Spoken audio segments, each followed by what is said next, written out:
Think about greedy corporations, but not all lobbyists are the same. Some are fighting for the freedoms you hold dear. Liberty Lobby LLC is doing just that in New Hampshire, working hard to represent you, not some special interest group. You can help by going to libertylobby.xyz, where your contribution will give us the tools we need to ensure that your voice is heard. Visit libertylobby.xyz today to find out more.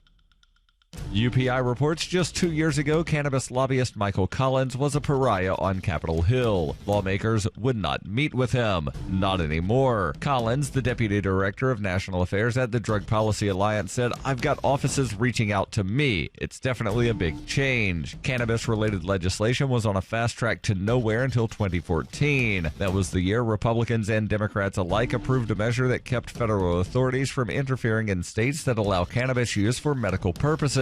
Since then, both houses of Congress have seen a flood of similar proposals. Lobbyists, policy experts, and lawmakers who spoke to roll call said the trajectory is clear. Congress is leaning towards decriminalizing cannabis at the federal level, and it's going to happen soon. That could happen as early as the next Congress, or it could be within the next 10 years. Kevin Sabet, a drug policy advisor in 3 presidential administrations, including Barack Obama's, said reform advocates have worked for decades to create the sense that legalization is inevitable.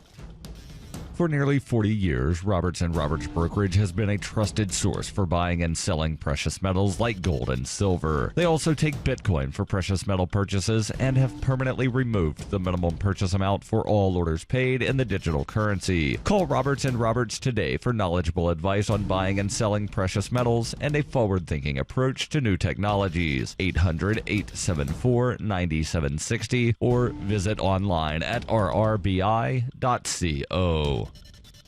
Reuters reports North Dakota's governor activated 100 National Guard troops on Thursday ahead of an expected ruling by a federal judge on a Native American tribe's request to halt construction of a crude oil pipeline that has drawn fierce opposition and protest. The $3.7 billion 1,100-mile Dakota Access Pipeline would carry oil from just north of land owned by the Standing Rock Sioux tribe in North Dakota to Illinois, where it would hook up to an existing pipeline and route crude directly to refineries in the U.S. Gulf Coast. The project has sparked violent clashes between security officers near the construction site and tribe members and other protesters. Opponents say the project will damage burial sites considered sacred to the tribe and pollute the area's drinking water. In a hearing in federal court in Washington, D.C. earlier this week, U.S. Judge James Boasberg granted in part and denied in part the tribe's request for a temporary restraining order to stop the project and said he would decide by Friday whether to grant the larger challenge to the pipeline, which would require the U.S. Army Corps of Engineers to withdraw permits. In advance of that decision, Governor Jack Dalrymple ordered National Guard troops to the area from bases in Bismarck and 2 other cities. Guard spokeswoman Amber Balkin said some 24 troops will help with security at traffic checkpoints, the closest of which is about 30 miles from the protest site. 100 troops in all are ready to aid local law enforcement should the protest become violent. This has been FPP Radio News, online at fppradio.com. And if you thought things couldn't get more infantile and aesthetically insulting than Fergie, Kesha, or Katy Perry, then you obviously haven't met 22-year-old Karonica, the latest and most horrid, talent-bereft pop monstrosity the music industry has ever sadistically forced down the American public's collective throat. She's here with us in the studio right now. What? Now tell us, Karonica, how did you first decide that you wanted to be the cipher through which the cynicism of a morally bankrupt industry is channeled? Yo, I just do what I do. Know what I'm saying? It's like people just love my ish. Right. You are in the middle of your sold-out Damn Girl tour. Damn girl, that's right. Which is a heinous slap in the face to the English language, and will also travel to 47 cities, sapping the intellects of every young person along the way. I said, damn girl, that's right. There's no light in your eyes, Karonica. I got nothing to say to the haters. I hate you. This is the Onion News Network.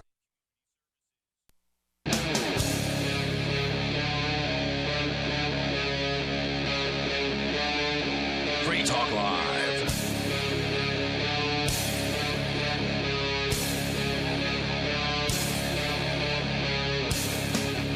This is Free Talk Live. You may join us toll-free and take control of the airwaves. Bring up whatever is on your mind. Our toll-free number is 855-450-FREE. That's 855-450-3733. Back here in the Keene studio after being on Christopher Cantwell's show, Radical Agenda, just up until just a few moments ago. So welcome to any of his angry audience if they happen to make the transition over here to join us tonight. Did you promote Free Talk Yes, Live at the very on end. his show? Yeah. Okay. I pointed out that listeners could join us after Chris's show was over here at freetalklive.com and on the air on a bunch of radio stations, which means you can't say the F word or the S word, so you kind of have to watch yourself. Or the C word There's a few or other the words. N word. Yeah, but when in doubt, leave it out, sort of the rule on the radio.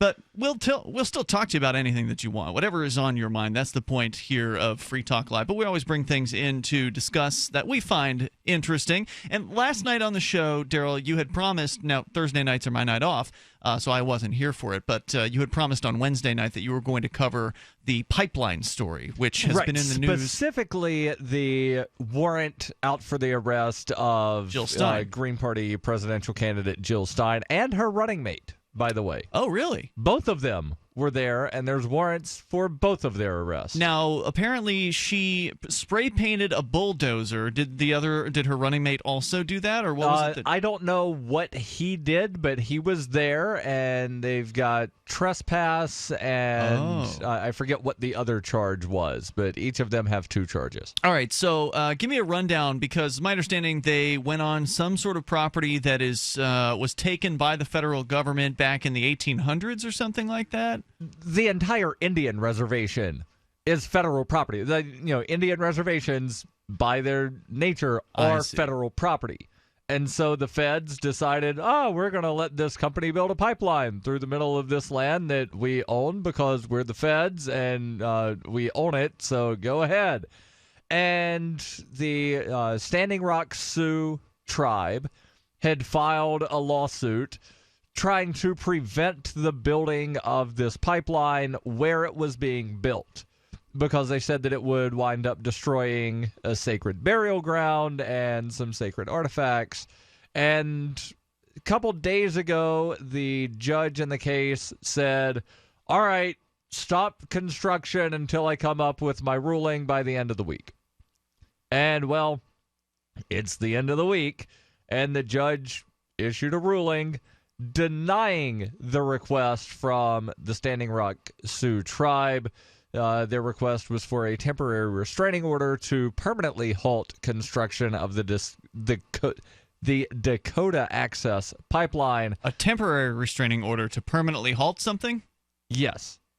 Meaning the restraining order would be issued as like an injunction, but then later they would get a permanent restraining order? Because how would a temporary restraining order permanently halt anything? It would halt it until Congress made some kind of further action.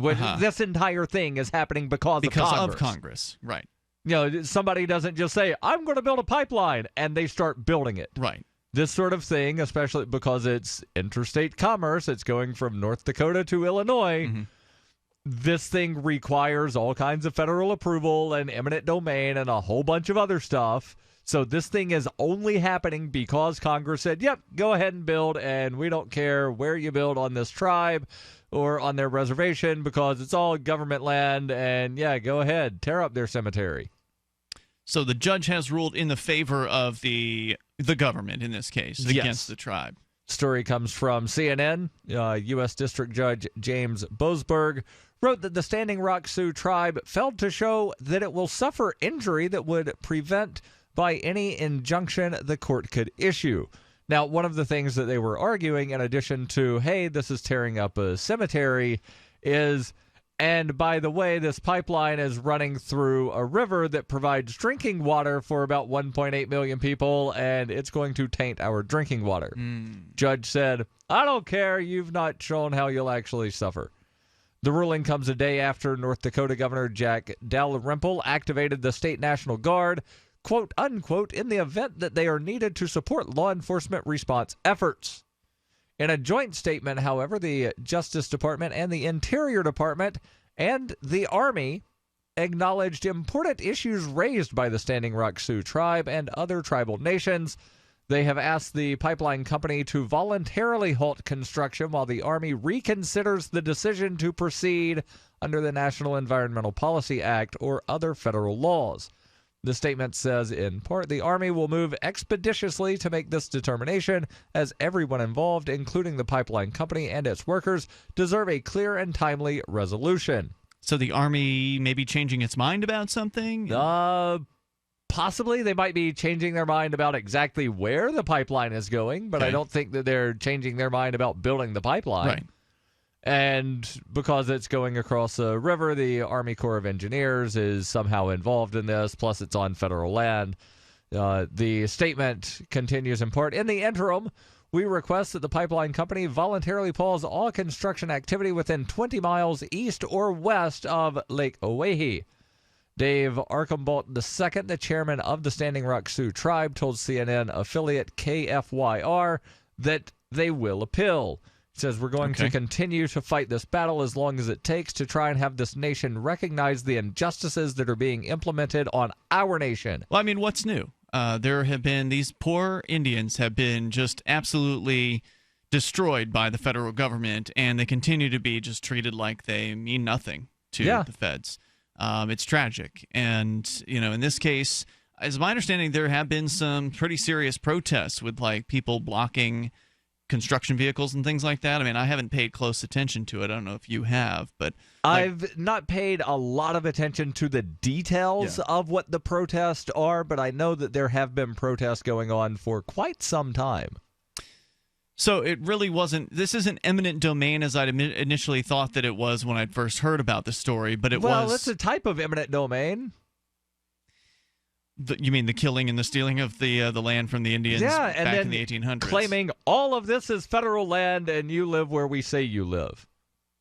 Right. And they are subsidizing them to some extent, but there are some American Indians that have managed to break away from federal control. I remember hearing about that on a John Stossel special, like probably a decade and a half ago. Right. And they've had more prosperity ever since they got out from the thumb in the welfare payments from the federal government. Right, but my understanding, and I could be understanding this incorrectly, but my understanding is that the tribes that have, gotten out from under the thumb of the feds don't have that sovereignty recognition that the tribes that do wind up staying under the thumb Well, they don't receive. sound like they're being recognized as sovereigns. I mean, otherwise they would have had their claim to this land respected.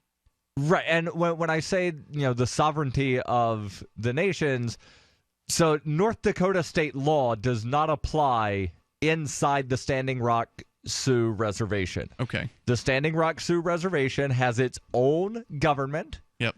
And they are, on one hand, completely independent from every other nation on the globe. They're just not recognized as fully independent. Now, the feds, because the feds own the land, they can come in and do whatever the hell they want. But for the most part, they stay away from there. So what you're saying is the Indian nation is only sovereign in that it's separate from other state governments, but not sovereign in that it's still under the control of the federal government. Correct. Okay. So, let's just say that Keene, instead of being a city in New Hampshire, was an Indian reservation. Mm-hmm. The laws of the state of New Hampshire would not apply. The laws of Cheshire County would not apply. Yeah. But the feds could always come in and be like, oh, well, no, you're doing this now. Yeah, I don't know if that's better or worse to have it that way or to have things the way they are, like, with Keene being under, I guess being under fewer laws is better in general, or fewer governments is better, right. But the federal government's like the worst government to be under control of. That's the one layer that I would love to get rid of. Sure, wouldn't we all? The toll-free, or at least... No, not everybody. The hosts on the show would. Yes. The toll-free number here, 855-450-FREE. That's 855-450-3733. Of course, you can take control of the airwaves. Maybe you've got some comments on this Indian reservation situation. Also, charges dropped against a Texas open carrier who refused to show ID. I'm Governor Gary Johnson.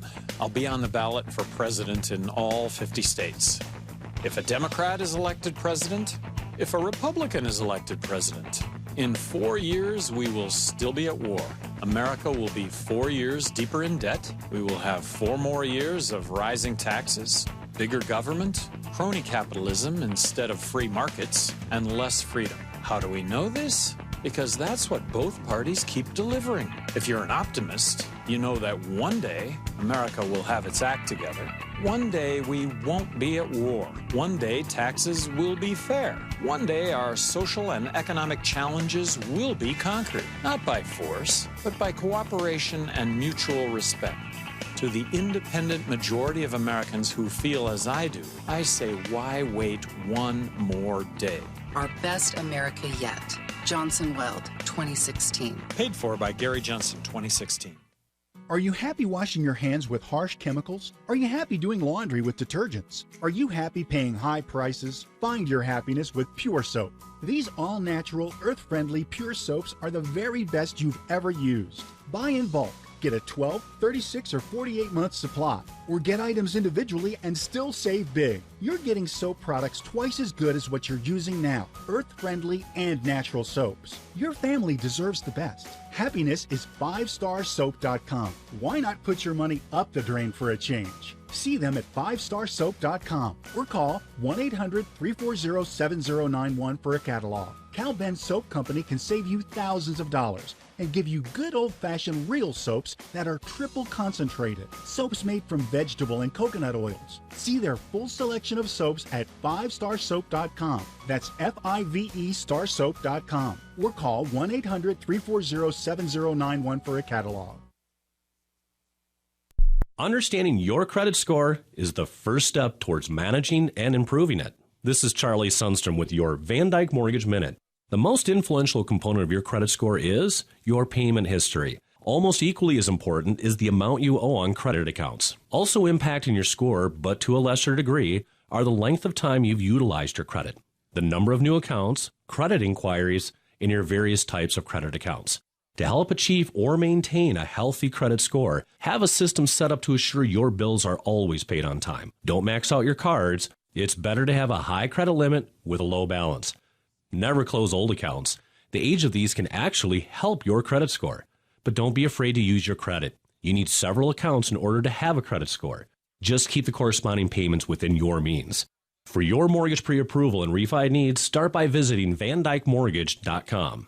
Corporate NMLS 3035. Van Dyke Mortgage is an equal housing lender. Charlie Sundstrom, NMLS 134251. For years, LRN.FM has had a listen line that you can call and listen to LRN.FM anytime. Now we're taking the idea to a new level with the LRN.FM audio on-demand line. You can call 641-793-9660 anytime and listen to LRN.FM's live feed, and you can listen to a bunch of our original shows on demand. Long-distance fees may apply. Just dial 641-793-9660 and choose from the menu 641-793-9660. For Bitcoin to be ubiquitous, people need to use it.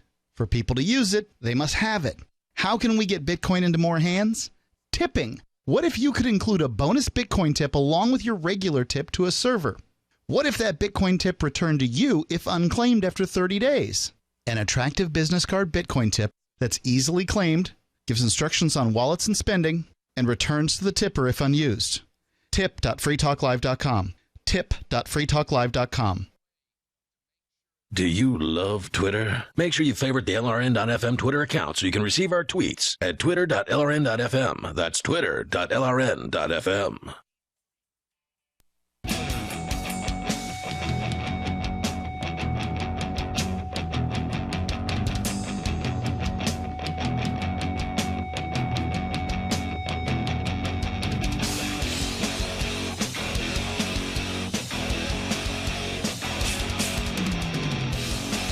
Free Talk Live. Dial toll-free. Join us on the radio and bring up anything you want. The toll-free number is 855-450-FREE. That's 855-450-3733. We've got Skype, and our Skype username is LRN.FM. You know, healthcare is all messed up in the United States. We need a healthcare system that focuses on health, not sickness. Now, sure, health insurance pays for treating sickness, but it gives you nothing if you're actually healthy. And doesn't that incentivize illness instead of health? Well, there's a free market healthcare company that can give you freedom from health insurance. It's healthexcellenceselect.com. They give you a proactive health assessment daily and no charge 24-hour access to doctors. HIPAA has messed up medical records so much that one doctor doesn't know what the others are doing. How about a medical information card to give to EMS, first responders, the emergency room, or whatever medical professional you want?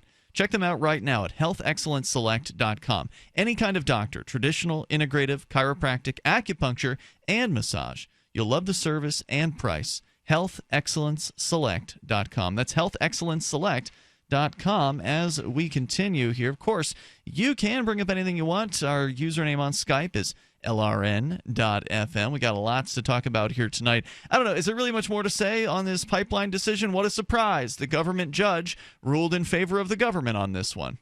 Yeah, there's more in the article, but it's just details about giving details, and the people that are against it are going to file an appeal, and it's going to go to another court, and the other court's probably going to wind up ruling in favor of the government again. Well, in other environmental protest news, here's a story from the Daily Mail that I found pretty outrageous. It's about a Florida grandmother who's lived in a treehouse for 25 years. She's been told she's got to tear it down.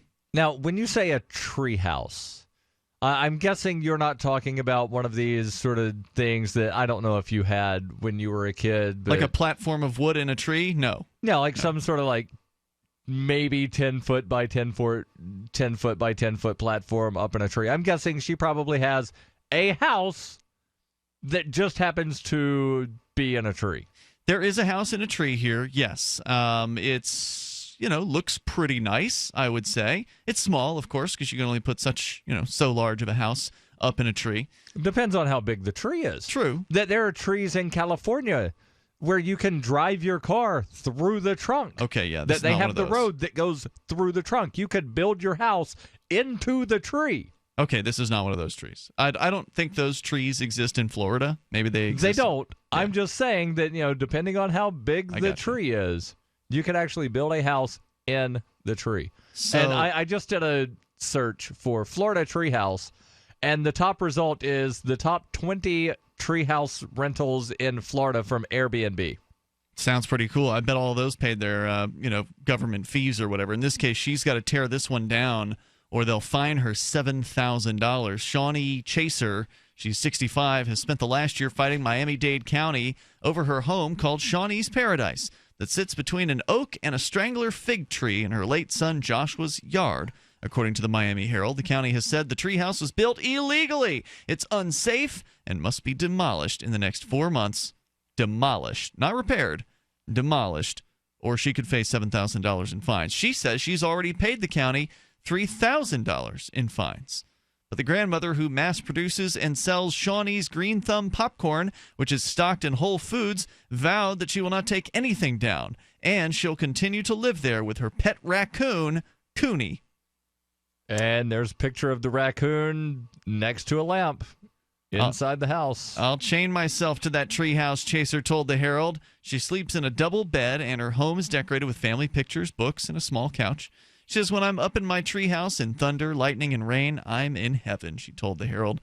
Problem started a year ago when someone complained that Chaser was running the property like an apartment complex and a campground in the middle of a single-family neighborhood. Last September, she was issued a citation by county code enforcement for running an illegal rooming house and for work conducted at the property without permits, including the pond, fountain, and the treehouse itself. How dare someone have the nerve to build something on their property that they want to build without asking somebody permission? Yeah, and then they had the nerve, or she had the nerve on top of that, to actually invite other people to come live with her on her property and maybe even charged them for the services she was providing them. Oh, the humanity. And she didn't give any of that money to the government. Well, besides what the hell they were charging her in property taxes. No one has said that Ms. Chaser here has not paid her property taxes. So, presumably, considering the government hasn't actually seized the house already, she's been paying her property taxes all along for however many years she's lived here. But that's not enough for the gang. It's not enough that you just pay them. They want you to pay, no doubt. But you've got to pay them more. than what they're demanding. You've got to pay them for everything you want to do to what you believe is your property. And don't forget, you have to ask permission first, because you can't just do the change and then pay them after the fact. That doesn't work. Right. You have to ask for permission, beg them to allow you to do what you want to do. Then, if they allow you to, of course, they got to send their bureaucrats over, and they got to poke around with their clipboards and their flashlights or whatever it is they do. And then, they'll finally give you approval, maybe. And then you've got to pay them. And then you can finally hire a contractor, because you can't do the work yourself in certain instances. Sometimes you can do the work yourself, but if you want to have somebody else do it, it has to be a contractor approved by the government. You can't just have, your cousin Jimmy come help you out with it. Right. Or your unlicensed friend from down the street. And depending on where you live, you might have to have the government inspector guy come take a look at everything afterwards. Whoever it is gets done, and then they say, "Yep, this is good," or "Nope, change that." You know what? The code here says that your studs are supposed to be 18-inch. You put them at 16. Rebuild everything. So, again, she was cited after neighbors called the police or called code enforcement on her, which is just really so sad. Ricardo Roig, Miami-Dade's Code Enforcement Division Director, told the Herald that Chaser's case was the first time he's ever dealt with somebody living in a treehouse. Roig said the county's issue with Chaser's cottage is that it's unsafe, and South Florida has strict rules about building codes because of the frequency of hurricanes. He also said that running water and electricity have to be installed with permits and inspections. But ultimately, if this lady is the one who's living there, then who really cares how dangerous it is? She's the one who's facing the majority of the danger here. I guess the argument would be, well, if a hurricane comes and the wind whips along and this, house gets blown out of the tree, that could hurt somebody. Okay, well, if a hurricane comes along, the tree could get ripped out of the ground, and that hurts a bunch of people, so therefore nobody's allowed to have a tree in Florida. That's a good point. Yeah, I mean, look, the hurricanes, if the wind speed is fast enough, there's going to be a bunch of crap that gets whipped around and ripped out of the ground. Roofs come off entirely, even roofs that were attached commercially with hired inspectors and everything. I mean, these things happen. There's only so much that mankind can do to oppose the will of nature in those cases. The toll-free number here is 855-450-FREE. More about Ms. Chaser. She says she's not going anywhere. She is. She loves this house. This is her dream home, and now the city's demanding it be torn down completely. There's no other way around it. So what's going to happen? Well, we'll continue. 855-450-FREE. This is Free Talk Live. Hunters, anglers, campers, and survivalists. Get back to nature. Expand your horizons with the highest quality, most versatile, unique slingshots and sling bows on the market at slingbow.com. Sling bow products are compact and models start from just $17.98. They're perfect for your bug out bag or storing in your vehicle. Give yourself and your loved ones the excitement and tradition of sling bow. A new frontier in archery and truly modern twist on this primitive survival tool. Feel the thrill only at slingbow.com. So you've got to take a state construction license exam or certification. Can't decide on what books or what chapters to study? Discover right now how you can eliminate unnecessary books and wasted study time. At contractorexam.com, our study materials zero in on state-required test topics in an effective, multiple-choice format. So whether you're a plumber, electrician, general contractor, or other construction-related trade, contractorexam.com will help get you prepared. Visit us at www.contractorexam.com today. The Free State Project has reached its goal of 20,000 liberty lovers who've pledged to move to New Hampshire and get active to achieve liberty in our lifetime. Perhaps you're trying to figure out what part of New Hampshire should be your destination. If so, consider Keene. You'll find more than 150 reasons to move to Keene at move.freekeene.com. Keene is famous for its historic, publicity-generating activism, as well as being the liberty media capital of the world. It's home to freekeene.com, New Hampshire's destination for liberty activism, news, and opinion. For years, we've been compiling over 150 reasons to move to Keene at move.freekeene.com, where you'll learn about some of what's happening here and what makes Keene a great place to live. If you love liberty, you'll probably enjoy anywhere you end up in the Shire. But do your due diligence first. Please visit move.freekeene.com for the full list of over 150 reasons to move to Keene. That's move.freekeene.com. We've all heard about blockchain assets like Dogecoin, Ether, and Ripple. Bitcoin isn't the only player in the blockchain game any longer. And for those of us wondering how to get our hands on these digital assets, finally, there's a solution. Shapeshift.io allows you to buy and sell between your digital assets and Bitcoin instantly between your own digital wallets. I've used it with ease. Shapeshift.io. There's no account or email address needed. You send them the crypto you want to sell. They send back the crypto you want to buy. It's that easy. Shapeshift.io. The three most important things you can do for Free Talk Live are: 1, share one episode a week on Facebook or in some other social networking site. 2, buy the things you buy online through shop.freetalklive.com. 3, give $5 a month to the AMP program. You likely buy all kinds of things online. Amazon is the largest online retailer. You can get what you need at the same prices with free Super Saver shipping by going to shop.freetalklive.com. Please do your online shopping at shop.freetalklive.com. This is Michael Dean from the Freedom Teens radio show. I've run websites since 1996 and have used over a dozen web hosts in that time. AgoristHosting.com is the only one that hasn't broken my heart. Agorist Hosting's uptime and service is stellar, and their DDoS mitigation is the best I've seen. That's important because if you tell the truth in this world, you'll ruffle feathers, and some people will try dirty tricks to silence your voice. No matter what the haters hit us with, Agorist Hosting keeps our websites online. If you have a mission-critical commercial presence or a world-changing activism site, you cannot tolerate any tomfoolery. So go with AgoristHosting.com. And if you want to get your foot in the door with decentralized marketplaces, Agorist Hosting is now offering Open Bazaar hosting. Go to agoristhosting.com, click on the button that says Get Hosted. Agorist Hosting, that's AGORIST hosting.com. If you enjoy LRN.FM, please contribute to your favorite shows via their websites and become an amplifier at amp.lrn.fm. That's amp.lrn.fm.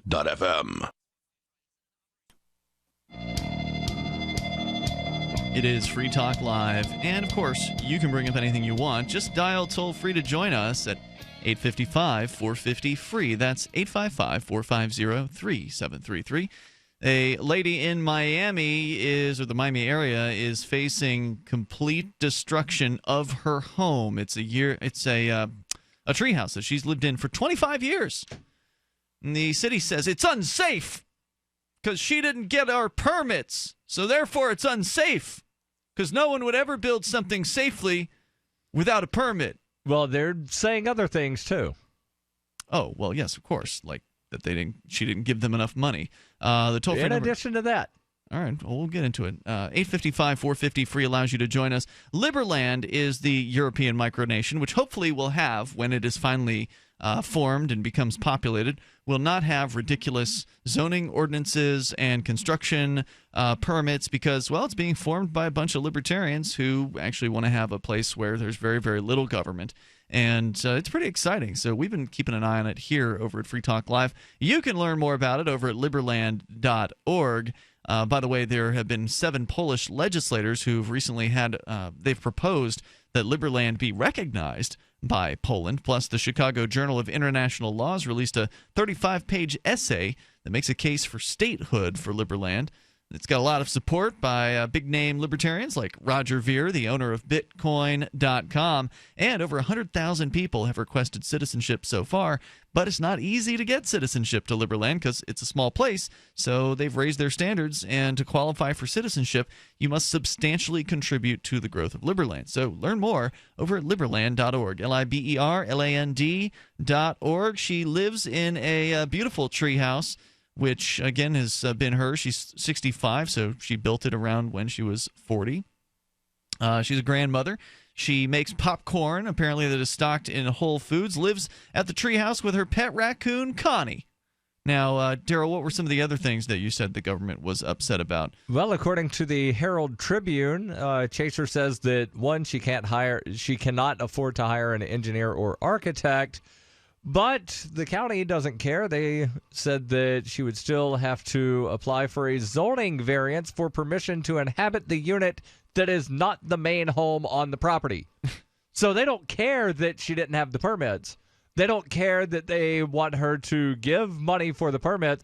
She could jump through all of the hoops. She still would not be able to live in the treehouse without getting a special zoning variance to live in something that is not the main home on the property.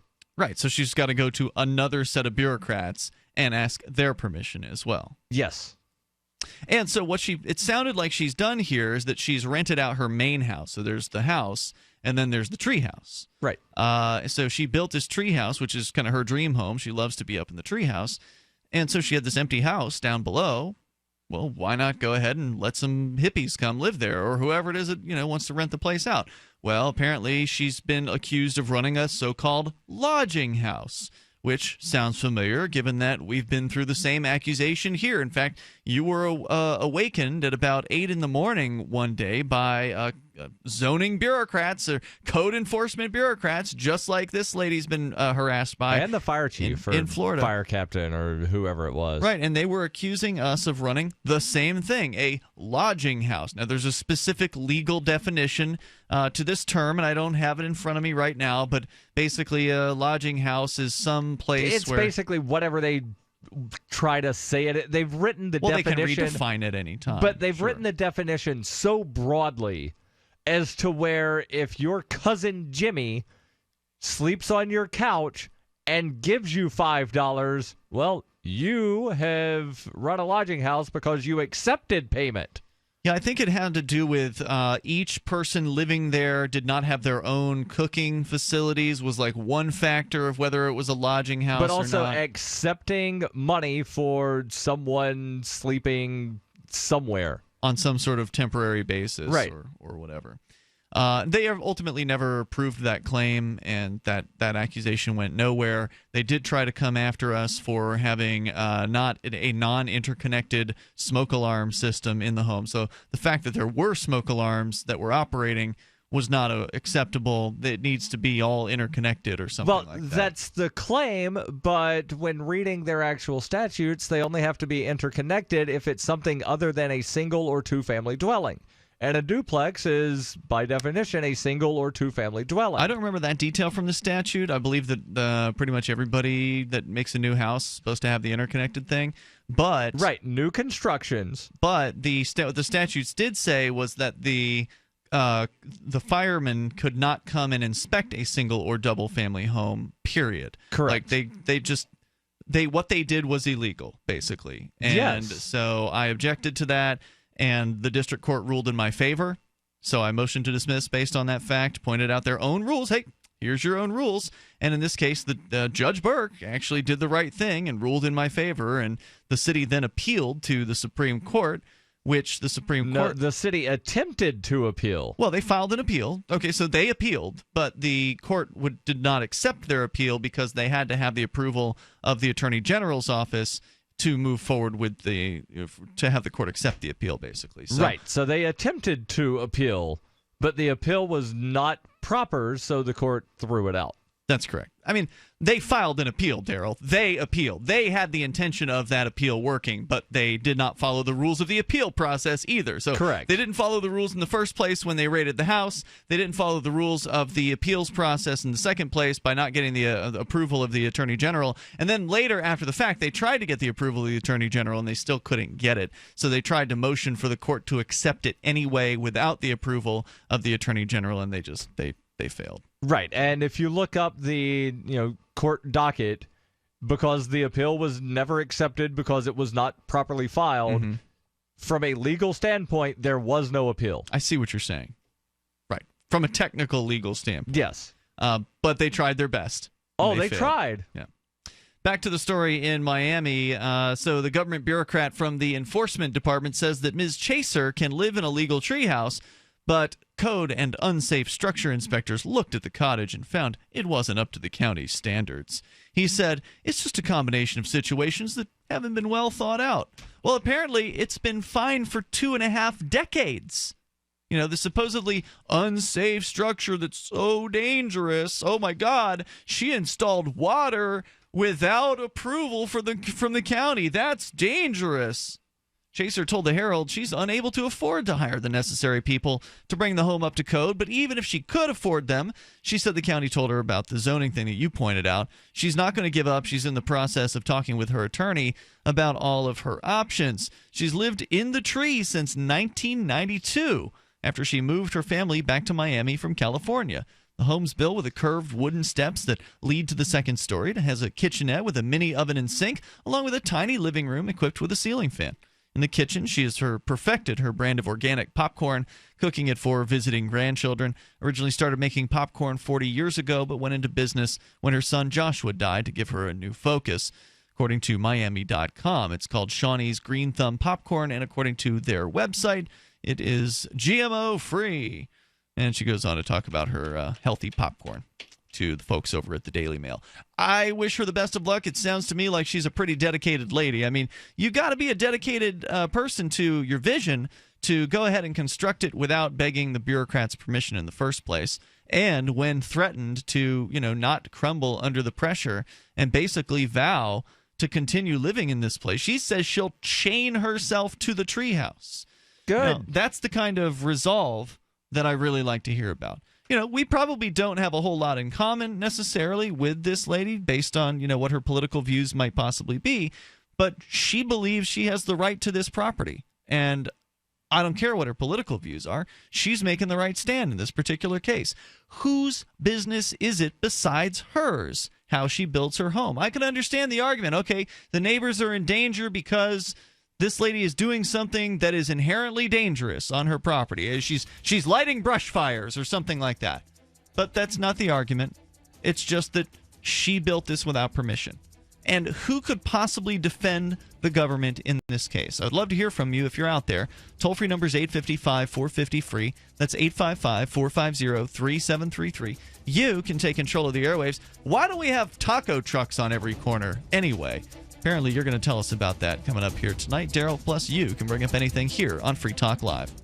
All right, listen up, because this is the most important thing you're going to hear all day. What if I said you could make money flipping houses without any cash, credit, or manual labor? And what if I said you could do it part-time from the comfort of your home? Sound unflippin' believable? Hi, I'm Preston Neely, and I'm going to prove it by sending you a free copy of my smash hit selling book, How to Get Rich in Real Estate. It sells online for $19.95, but I'm giving away free copies this week. To get one before they're gone, call 1-800-960-4295. I used to be so broke. I had my electricity shut off 9 times, but I figured out a simple way to make money flipping houses without even breaking a sweat. Now I'm living the good life, and so should you. Listen, if you're sick and tired of stressing about money, this book could change your life. Hands down, it's the fastest, easiest way to get started in real estate. Let me prove it. Call right now to find out how to get your free book. When they're gone, they're gone. Call 1-800-960-4295. 1-800-960-4295.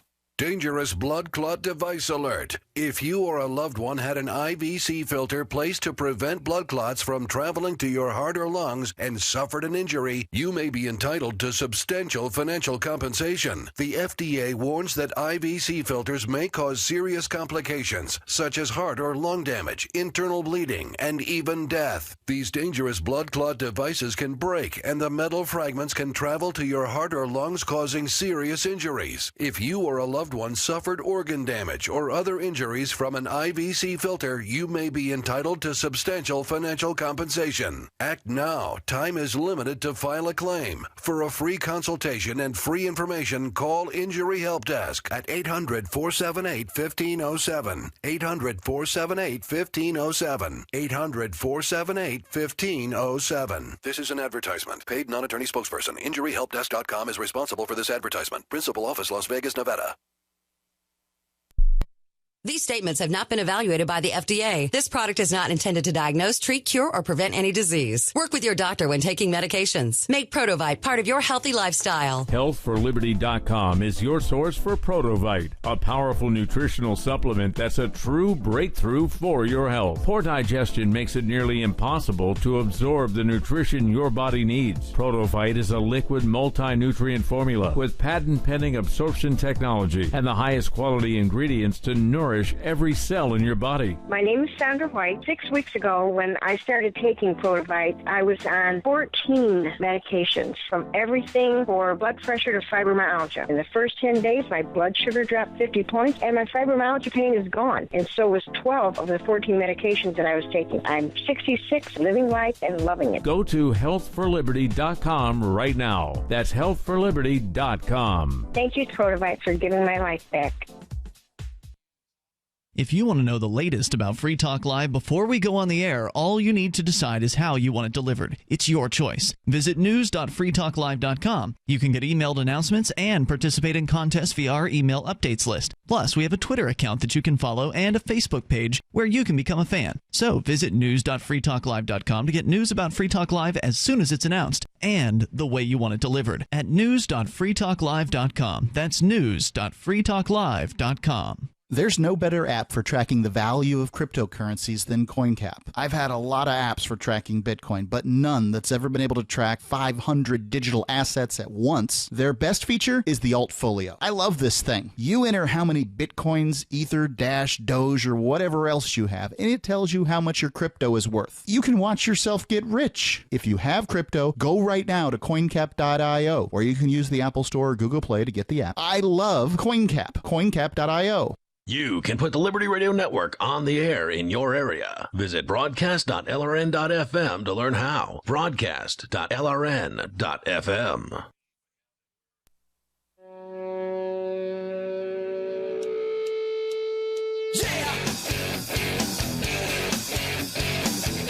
It's Free Talk Live. You can join us on the radio. The toll-free number is 855-450-FREE. We're talking about a heroic lady who has basically said she's not going to abandon her home that the Miami County or whatever, Broward County or whatever county it is down there. I think it was Miami-Dade. Yeah, they want her to abandon her house and destroy it because she built an illegal treehouse on her property, which she believed was her property. Of course, as we all know, when you start to think something is yours, then the government will step in there and prove that they actually own the property, and that's how they're acting. They're saying, well, sure, you've been in this treehouse for 25 years, and you love it very, very much, and it's your, probably one of your most prideful life's work, basically, that you've spent a lot of your time and effort on, and well, now we're just going to come in and destroy all that because safety. We're so concerned about your safety that you couldn't possibly be allowed to live wherever it is that you want to. Well, she says she's willing to chain herself to the treehouse. And so it will be interesting to see how all of that pans out. Just sort of as a larger concept, I wish we had more people like this. I wish we had more people who are not only willing to not ask for permission when they do something in the first place, but when they actually get caught doing whatever it was that they didn't ask permission to do. Again, we're talking about peaceful activities here, like building a home. That when they got caught for that activity, that they weren't sorry for it. And they didn't act like, they'd been caught doing something wrong. Because that's how this lady is. She's not sorry about what she's done. But you see so many people in court that will go, plead guilty, and then apologize. And then when the judge says, now give me X amount of dollars.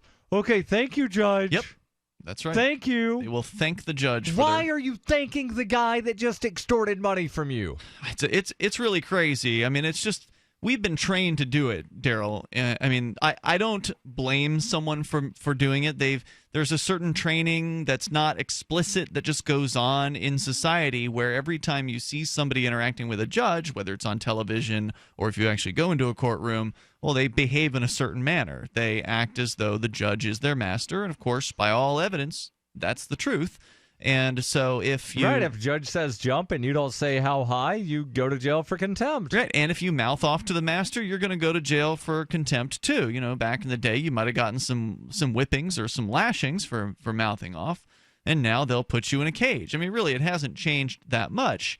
It's just that it's not as clear to some people that this is master, right? Like that's what we're talking about. This is, even though to us he's just a man wearing a robe or a woman wearing a robe, the reality is they are in control. And so it makes sense for somebody to cow themselves before them and to beg and to entreat master to treat them as nicely as that the master is willing to treat them in a situation. Well, where, that's why you stand up, because otherwise you have to show respect to this guy because he has all the power. And take off your hat if they want you to. Some judges don't care here in New Hampshire, but some do.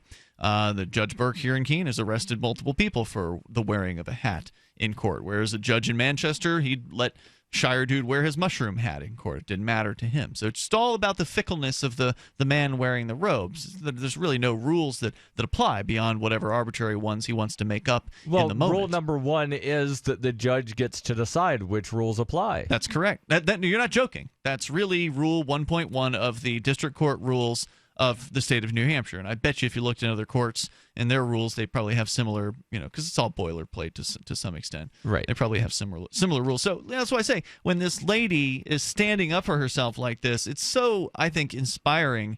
If we only had people who were like this everywhere, if we only had them more often or more of them concentrated in one area, because what this lady needs is a support network. Now, maybe she's got people that are living on her property because, again, one of the other allegations against her is that she was running a so-called lodging house.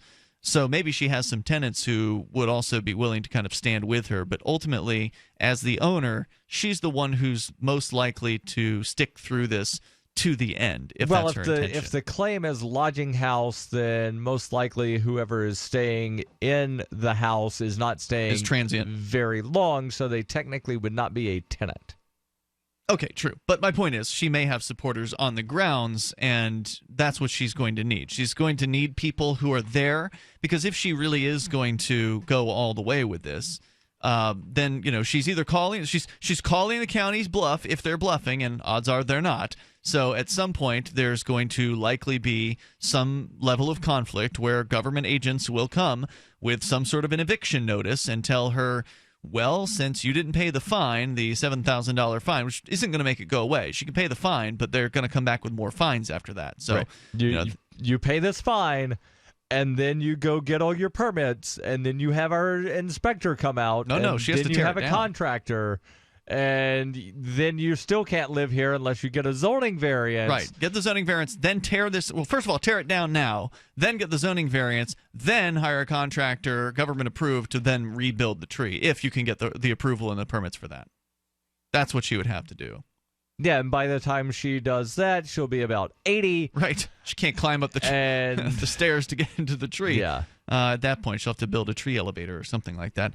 You can take control and that's here. a whole other set of permits, an elevator. The elevator approval, yep, they've got, exactly. So anyway, I just want to see more people support people like this, and that's one of the reasons why we moved here to New Hampshire, because we want to be around other people who understand what freedom really means and who are willing to take some risks and who are willing to actually stand up for themselves, because that's empowering. And when you have people standing up for themselves, it can be infectious. Other people see that and they say, wow, well, if so-and-so can do it, well, then maybe I can do that too. And so I hope that she also inspires others. And I hope that we'll hear updates on this story. So if you're in the Miami-Dade area and you hear that there's news about the lady in the treehouse, again, her name is Chaser. Last name is Chaser. Shawnee Chaser. Chasser. We'd love to hear about it. Let's go to your phone calls and thoughts. We go to Skype, where Nahuel is on the line. Nahuel, you're on Free Talk Live. Hello. Hi there. I understand you were on the Chris Campbell show before, and I used to listen to him a long time ago, but now I feel he moved way to the Republican right conservative side. Yep, that's an accurate assessment. Which is, by the way, in my perspective, the dark side of libertarian ideas. But my topic... Well, I wouldn't say there's a Republican side to libertarian ideas at all. I mean... No, he said the dark side of libertarian ideas. Well, that suggests that their Republican ideas are a part of libertarianism, and they're not. Well, there are people that try to say that they are. Yeah. Well, I don't agree. think in the Tea Party movement is a kind of ideas that perhaps shift people who is looking for ideas there came to libertarianism. You're asking if the Tea Party shifted Republicans to libertarianism? I think it did, a little bit. Right, because and I'll agree, because you had people like Glenn Beck that were, like faces of some of these events, calling themselves libertarians at heart, while then advocating absolutely horrible non-libertarian things. You even have a Libertarian Party presidential candidate who says that, he leans libertarian, but is not tied down to an ideology. I'm sorry, but libertarianism is an ideology. Yeah. Well, it was when I joined the party, at least. Yes, but I think they have another ideology that is the ideology I want to talk, that is populism. Because I am from Latin America and I see populism everywhere. Hugo Chavez and Bernie Sanders are almost the same. That is socialist populism. Yeah, that's true. And the only difference between Sanders and Chavez is one's dead and one's still kicking. And one had more political power ultimately than the other. Sanders never really made it to the level of a Chavez, though I'm sure he would have liked that. And they grew up in different places. Yeah. But then is penal populism, like this idea of we will be hard on drugs, hard on crime, and that is the right-wing populism, like. How is this crazy candidate you have right now in the U.S.? Donald Trump. Exactly. Yeah. That's right-wing populism, but it's the same. So. And then you have these people you were compiling that try to do libertarian populism. Like, okay, let's soften down this and go to the general public, but it's still populism. Yeah, I don't think that libertarians should pander, and this is an argument that has been going on within the libertarian movement for a while, is shouldn't we tone down the message to attract more voters? No. And I say absolutely not. Now, well, thank you for calling in tonight. I appreciate it. The toll-free number is 855-450-FREE, but maybe we should explain why we don't think that, because you and I agree on this one, Darryl. Correct. About watering down the message of freedom. 855-450-FREE. This is Free Talk Live. Free Talk Live has partnered with Amazon, the largest internet retailer. Imagine a department store category, and Amazon has it. Books, electronics, office products, furniture, jewelry, automotive, toys, clothing, sporting goods, and dozens of other categories. Now you can shop and support Free Talk Live by entering Amazon through our website. Go to shop.freetalklive.com, and Amazon will send us a portion of your purchase. You're going to do the shopping anyway, so remember to enter through our site at shop.freetalklive.com. That's shop.freetalklive.com. Here's a good idea. When you have a legal matter like creating your will or legally setting up a business with a corporation or LLC, you don't necessarily need a law firm. Use LegalZoom.com. At LegalZoom.com, you answer straightforward questions online, and they take care of the rest. They even review your answers for common mistakes and guarantee your satisfaction. Free Talk Live listeners, you'll get 10% off your order by typing in FTL in the referral box at purchase. Don't procrastinate with these important legal documents. LegalZoom.com.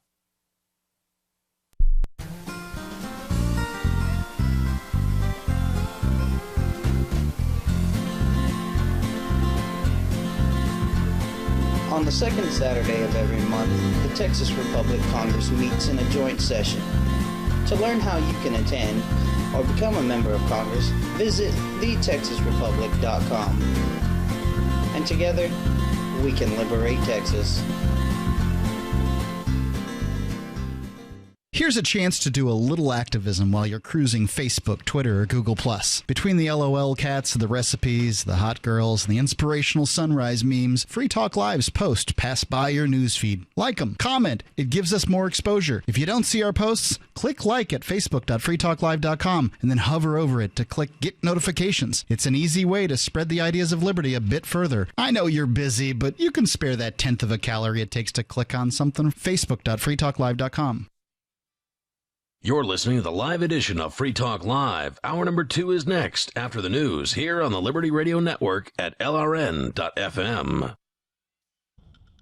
From Keene in the Shire, the Liberty Media capital of the world, this is Darryl W. Perry, host of FPP Radio News for Friday, September 9th, 2016.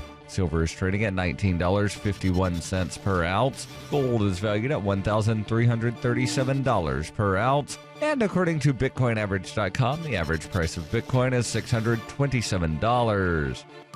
Antiwar.com reports rescue workers are continuing to sift through the rubble of a 3-story apartment building in the Yemeni capital city of Sana'a, which was the latest target in a Saudi air war, which has caused substantial civilian casualties throughout, fueling international criticism. This latest strike killed at least 9 civilians, including 4 children, while 5 other civilians who were within were wounded. It is unclear if this is all of the casualties, as all indications are that the workers are still trying to comb through the wreckage. Saudi officials did not comment directly on the issue, but did say they are checking the report. This is unusual in itself, as generally Saudi officials offer blanket denials when their airstrikes hit obvious civilian targets. It is unlikely, however, that any official Saudi report will ever be made public. Sana'a has long been the ultimate goal of the Saudi invasion of Yemen, though by and large they've been unsuccessful in approaching it on the ground. Still, throughout the war, those airstrikes have done massive damage to the city, particularly to residential neighborhoods.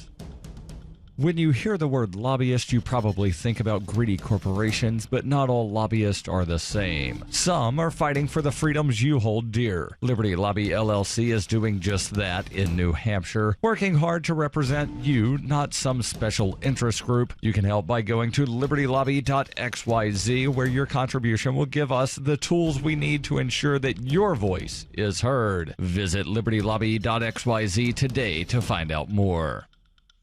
UPI reports just 2 years ago, cannabis lobbyist Michael Collins was a pariah on Capitol Hill. Lawmakers would not meet with him. Not anymore. Collins, the deputy director of national affairs at the Drug Policy Alliance, said, "I've got offices reaching out to me. It's definitely a big change." Cannabis-related legislation was on a fast track to nowhere until 2014. That was the year Republicans and Democrats alike approved a measure that kept federal authorities from interfering in states that allow cannabis use for medical purposes. Since then, both houses of Congress have seen a flood of similar proposals. Lobbyists, policy experts, and lawmakers who spoke to roll call said the trajectory is clear. Congress is leaning towards decriminalizing cannabis at the federal level, and it's going to happen soon. That could happen as early as the next Congress, or it could be within the next 10 years. Kevin Sabet, a drug policy advisor in 3 presidential administrations, including Barack Obama's, said reform advocates have worked for decades to create the sense that legalization is inevitable. For nearly 40 years, Roberts & Roberts Brokerage has been a trusted source for buying and selling precious metals like gold and silver. They also take Bitcoin for precious metal purchases and have permanently removed the minimum purchase amount for all orders paid in the digital currency. Call Roberts & Roberts today for knowledgeable advice on buying and selling precious metals and a forward-thinking approach to new technologies. 800-874-9760 or visit online at rrbi.co. Reuters reports North Dakota's governor activated 100 National Guard troops on Thursday ahead of an expected ruling by a federal judge on a Native American tribe's request to halt construction of a crude oil pipeline that has drawn fierce opposition and protest. The $3.7 billion 1,100-mile Dakota Access Pipeline would carry oil from just north of land owned by the Standing Rock Sioux tribe in North Dakota to Illinois, where it would hook up to an existing pipeline and route crude directly to refineries in the U.S. Gulf Coast. The project has sparked violent clashes between security officers near the construction site and tribe members and other protesters. Opponents say the project will damage burial sites considered sacred to the tribe and pollute the area's drinking water. In a hearing in federal court in Washington, D.C. earlier this week, U.S. Judge James Boasberg granted in part and denied in part the tribe's request for a temporary restraining order to stop the project, and said he would decide by Friday whether to grant the larger challenge to the pipeline, which would require the U.S. Army Corps of Engineers to withdraw permits. In advance of that decision, Governor Jack Dalrymple ordered National Guard troops to the area from bases in Bismarck and 2 other cities. Guard spokeswoman Amber Balkin said some 24 troops will help with security at traffic checkpoints, the closest of which is about 30 miles from the protest site. 100 troops in all are ready to aid local law enforcement should the protest become violent. This has been FPP Radio News, online at fppradio.com. From 1941, when an amoeba became the first single-celled organism to play professional baseball, to 1794, when Thomas Jefferson more than likely did something historically significant. The Onion looks back at This Week in History. On May 25, 1925, Tennessee teacher John T. Scopes was formally indicted for teaching the theory of evolution in a public school after a monkey called to the stand failed to turn into a human. Sir, you have been on the witness stand for a full 3 hours now. And in this time, we haven't seen you lose any of your hair or shed your tail. Can you at least articulate a single justifiable reason why Mr. Darwin's theory should even be mentioned in our nation's classrooms? And on May 27, 1995, actor Christopher Reeve came in last place in a horseback riding event. This is the Onion News Network.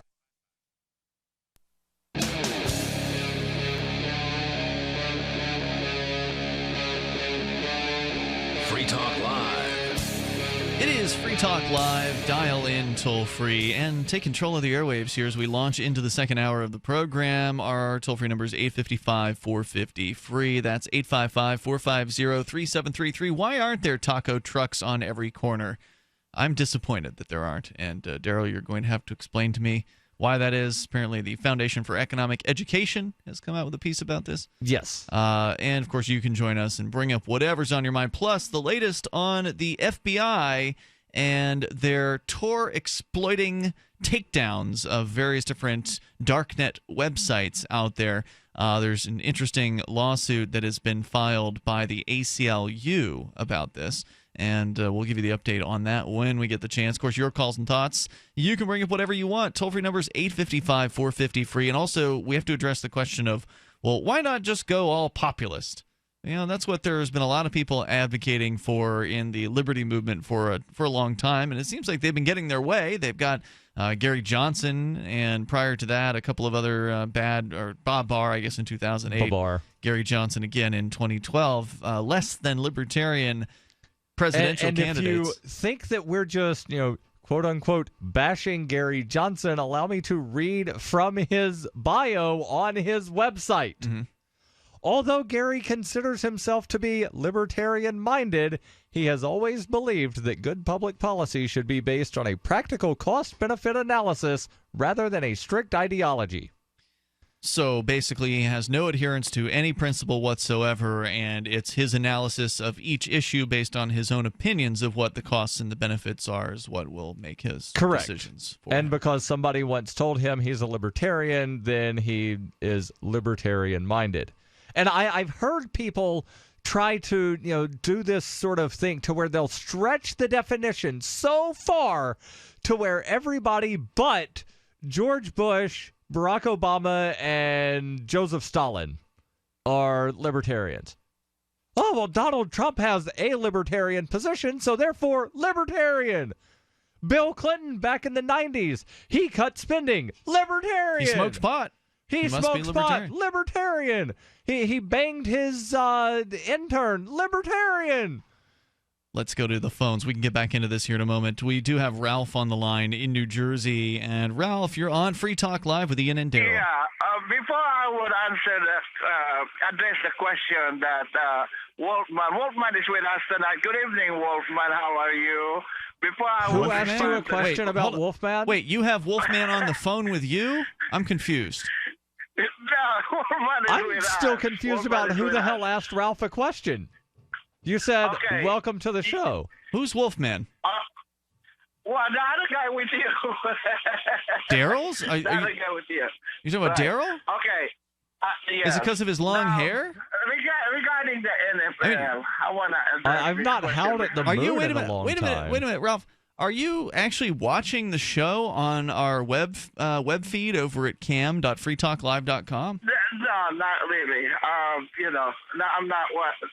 What I'm is the listening joke to about you on the Wolfman? phone. I just want to understand the joke. I mean, I don't like to be in the dark. Wolfman, that's Darryl. That's only Perry. That's it. The other guy with Oh, that's you. what the W stands for, because that's what I've been wondering. Oh, okay. No, Darryl won't tell anyone what the W actually stands for, so I got to give it to you. That's actually a pretty creative answer because, like Waldo. I mean, that doesn't really have any. Well, I don't know what I like better, Wolfman or Wombat. I think Wolfman's got pizzazz. Yeah. I mean, the Wolfman Jack's been dead for a long time, so it's time for somebody else to take it on. Go ahead, Ralph. Regarding the NFL, it's now spread beyond Kaepernick. And I just don't get the whole point in, taking on with the national anthem. Yeah, I don't understand why they play the national anthem before football games. That makes absolutely no sense. I don't think that's what he was saying. What are they trying to prove? What's the point? But regarding the question about President Duterte, Wolfman, I have no influence about the outburst that President Rodrigo Duterte had with Obama. Okay, other than writing that. Okay, hold on. Wait, just for a moment. I want to make sure that I can kind of. First of all, I'm losing what you're saying, so got to stop you there. But you're referring to Duterte, who's the president of the Philippines. He was going to have a meeting with Barack Obama recently. Then Obama canceled the meeting because Duterte called him a son of a bitch. Now, what were you trying to say about that? I'm trying to figure out how that connects in with Colin Kaepernick. It doesn't. Well, you could say it's OB as well as Colin Kaepernick is concerned. So he says that. I didn't understand. I do not have any influence whatsoever about that outburst coming out of President Duterte. Of course you don't have influence. He doesn't even know who you are. I mean, the Philippines is a country of 100 million people. Unless you're his brother, then of course he wouldn't know who you are. There are family members of mine who knows about this man. Okay, personally, I don't know him. Are you saying you're related to President Duterte? No, I'm not. Well, if you go back far enough, we're all related to President Duterte. I had a dream about Duterte last night. It was really weird. Did he kill you in your dream? No, he didn't get that chance because I was in some sort of virtual reality thing that actually put me in the Philippines, but I wasn't actually in the Philippines. So I was there. So you're like in the Matrix. But it was like having an avatar. Remember, guys. Yeah, I never saw Avatar. Way back. That's the one with the blue people on the planet, and they connect into the trees. Right. Ralph, what are you trying to get at here? Because I'm really lost with this whole Duterte thing. Right. Yeah. Well, I wrote him a letter way back, and then I laid out the case on why you can never touch the Negro. Why you can never what? The Negro? You can never touch. Man, you're so racist. I don't even know if I want to hear this. I don't know. We were talking about racism partly last night. You know what? You'd really like Chris Cantwell's show, Ralph. You ought to call him. Let me ask you a question. There was somebody last night. Hold on, Ralph. There was somebody last night. Hold on, Ralph. There was somebody last night when we were talking about racism and bigotry that said that only white people can be racist. So that person would allege that Ralph could not be racist because Ralph is not pinkish in tone or in skin tone. It's pretty clear that anybody can be a racist. All right, Ralph, what's your question? I agree with you. Now, when you wanna call me a racist for putting the idea of a day without blood. You know what's the other flip side of that? I want you to imagine what America would be like if this was a black majority nation. What would this country be like if the majority of the people living in this country is black? I have no idea because I don't. Could we be like a mini South Africa? Mini South Africa. Are the majority of people in South Africa black? I don't know what you just said there. I've had enough. Thank you, Ralph. Thank you for the call tonight. I'm not sure what he was saying there at the very end, but the toll-free number is 855-450-FREE if you want to join us. I mean, because what he's trying to imply there is that he believes that black people are bad people, and so therefore things would be bad if that were the case. Right. And I don't agree with that. And I just spent, an hour and a half talking on Chris Cantwell's show, which, of course, race is going to come up if you're on Chris Cantwell's show. It's like, the same topics come up again and again, race. And he likes to argue topless bans with me as well. He's in favor of topless bans. and I'm against them. Yeah, because only degenerates walk around without a shirt. Right, perverts, blah, blah, blah. So, anyway, so yeah, I just, I've had this discussion already, and it's like, look, you can point out what you want about statistics and crime and all that, but it ignores the fact that there are people who are not criminals, who are black. In fact, plenty of them are not criminals. Is it true that black people, young black males, are arrested more often than other groups for crime? It's my understanding that is true. Does it have to do with the fact that, well, let's say black people are more likely to be poor because of the economic circumstances they've found themselves in since slavery? I would say that that's a factor there. And South Africa, 80% black Africans, 8.4% white. Interesting. Toll-free number is 855-450-FREE. That's 855-450-3733. You can take control of the airwaves and bring up whatever's on your mind here. This is Free Talk Live. People who can afford a LASIK procedure sure are lucky. Imagine being able to throw away your contacts and glasses. Imagine waking up tomorrow with 20/20 vision. Too bad everyone can't afford LASIK. Well, guess what? There's a company that agrees with you. TLC Laser Eye Centers is now offering great prices on high-quality LASIK to make it affordable for everyone. That means you get the latest FDA-approved all-laser LASIK technology for less than what others charge. And if you call right now, we'll schedule a free appointment so you can discover if LASIK is right for you. Results may vary. Call 1-800-929-5733. Even better, if you're one of the first 100 callers, ask about an extra $400 off your all-laser LASIK procedure. That's $200 off per eye. We've already performed over 2 million procedures. Let us help you. Discover how you can get the quality LASIK experience you deserve for less than what others charge. For your free appointment, call 1-800-929-5733. 1-800-929-5733. Are you tired of commuting to a job that makes someone else rich, working harder than ever, but getting nowhere? Do you hate spending hundreds of dollars every week on daycare, having someone else raise your children? With our opportunities, you can start earning money as soon as next week. You get to be the boss, work from home, and live a happier life. At Be the Boss Network, you'll find hundreds of work-from-home opportunities that you can literally start today and be earning money as soon as next week. Go to freedom106.com and start earning money as soon as next week.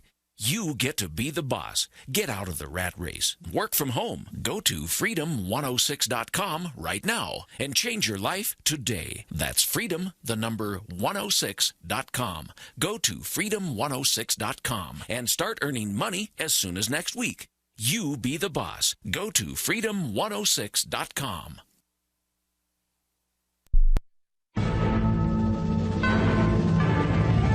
Hello, this is anchor Doyle Redland.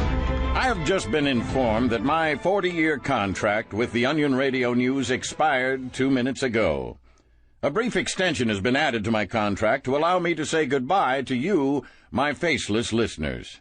I've been reading the news out loud on the air for a very long time now, and the words to describe my feelings are difficult to find. Steve, what are you doing? This is my big moment.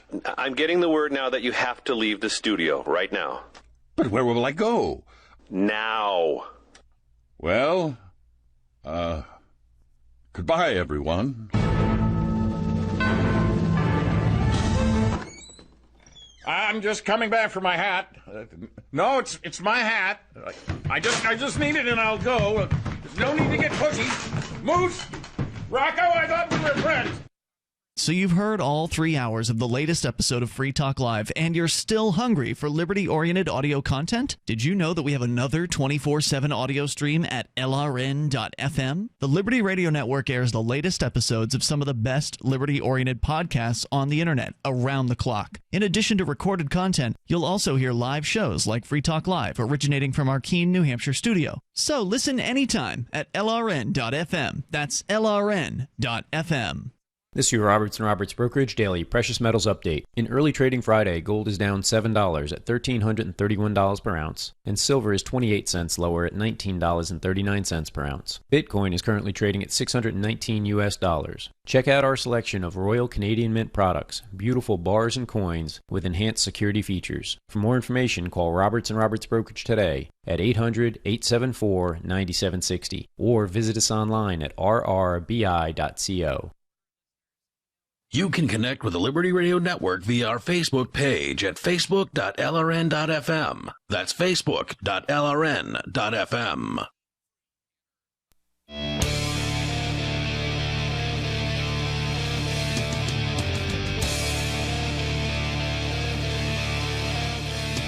It's Free Talk Live. You dial toll-free. Join us here. Bring up whatever is on your mind. The toll-free number for you, 855-450-FREE. That's 855-450-3733. If you want to help out Free Talk Live, you can get your shopping done with Free Talk Live by going to shop.freetalklive.com. There are links to Amazon there, as well as some other places like Walmart. But most people go to the Amazon link. Go to Amazon, U.S., Canada, U.K. We got 3 different links for each one of those countries. And Free Talk Live will get a cut of the sale. It's the same great prices you're used to from Amazon, same service and selection, everything. You're just entering through our affiliate link, so they cut us a portion of the sale price. Go to shop.freetalklive.com, shop.freetalklive.com, and start your shopping there. As we continue here, of course, you can bring up whatever is on your mind. You and I, Darryl, were discussing this question of populism. It was brought up in the first hour of the show, and we didn't really have a chance to elaborate on it. It's something that libertarians have been arguing about for a long time is, shouldn't we water down our message so we can attract more voters and then actually have a chance at winning an election? That's the argument. Right. And, Darryl, you are a member of the Libertarian Party's Radical Caucus, which is sad that such a thing needs to exist because the idea behind the Libertarian Party was that it was going to bring the radical message of freedom. Right. You know, and the term radical is like, I'm sorry, it's not radical to suggest that people should be left alone. It's not radical to suggest that, we should not, as a society, aggress against peaceful people. I don't think that these are radical positions, but, nonetheless. Right. And there have been several people that have said that the fact that there, basically needs to be a radical libertarian caucus or a Libertarians for Peace organization is akin to the need for a Christians for Jesus organization. Well, right. It shows that the libertarians have lost their way, that they have gone to this Big Ten approach of we're going to water down the message. You've now got a guy running for president who's under the Libertarian Party's name, but he himself is admitting that he is not, in point of fact, a libertarian, that he has no principles, even though he signed a principled statement when he joined the Libertarian Party saying he didn't support that he does not support or advocate the initiation of force to achieve political or social goals. Right. He signed that statement, but obviously he kept his fingers crossed or he did not understand what it was that he was signing. It was a dishonest thing for him to do, to sign that statement. I will lean towards the latter, that he didn't understand? Probably did not fully understand what he was signing. He doesn't seem to be a dumb man. I mean, I've met the guy in person. I've met the man numerous times. He's been a successful businessman. I mean, he's like, he doesn't seem to be stupid. Right. That's not a complex statement. When he was asked in Philadelphia at the Pennsylvania Libertarian Convention about the non-aggression principle and how it reconciles with the U.S. Constitution that authorizes taxation, his response was, "That's not something I think about. I don't really understand this question." Well, I mean, it's good to be able to admit when you don't understand something. That's a good thing. To rather than to pretend that you do understand and then go on ignorantly speaking on something. So credit to him for being willing to say he doesn't understand something. But maybe he also said that question made his eyes glaze over. Well, maybe he should have said, that he didn't understand when he was reading the statement because he went ahead and signed it. And I'm sorry, I don't support or advocate the initiation of force to achieve political or social goals. To me, doesn't seem to be a complex statement that really needs to be broken down in any kind of easy to understand manner. But, by no means a scholar or anything like that. My eyes glaze over when I read scholarly works. I can't get through them. Right. And, well, of course, he'll apply the Libertarian pledge to his what he considers a practical cost-benefit analysis and then determine whether or not something should be done. If people should be forced to bake a cake. He Does later it benefit Gary Johnson? He later said that, well, you have to bake the cake if you're offering to bake cakes, but you can't be forced to decorate the cake. It's ridiculous. Yeah. I mean, it's just on its face, obviously unprincipled and ridiculous. So, this is Gary Johnson is sort of the bellwether of all the things that have been bad in the Libertarian Party for the last decade and a half, 2 decades almost. It's been going that direction, and it's sad. As you said, why do we even need a Libertarians for Peace? Why do we need a Libertarian Radical Caucus? Well, because the argument is that, well, Darryl, the Libertarians need to win elections. Isn't that the goal of the Libertarian Party, is to win elections? Otherwise, why have a political party? Actually, the goal of the Libertarian Party is to move society in a libertarian direction, and one could argue that, well, by winning elections, we're doing that. But when you win elections by basically watering down your message or then getting elected and not actually doing anything to deliver towards what, libertarian principles you claim to abide by, then you're not moving society in any kind of direction. Now, there are some people that say, well, the radicals, they only want all or nothing. No, I'm going to consistently advocate for maximum freedom, just like, and this is an example that I've given several times. Let's say that we're in prison together, an actual prison, not, this everything's a prison, man. Alex Jones said prison planet. No, let's say we're actually in prison. Yep. We're both incarcerated, and we decide we're going to break out. And I say, let's break out of prison. You would not say, nah, man, that's too radical. Let's just go to the prison yard. It's better in the prison yard than it is in the cell. Let's just go to the yard. We can't risk jumping over the fence. Nobody would say that that's maximum freedom. Now, of course, you have to pass through the yard to be able to clear the fence unless you dig a tunnel. But, you still have to pass through that area to get to maximum freedom. So if we're, discussing the plan of, okay, we're going to climb up this ladder and then go here and then to there and then clear the fence. But what the water down the message people want to do is say, let's break out of our prison cell and go hang out in the prison yard.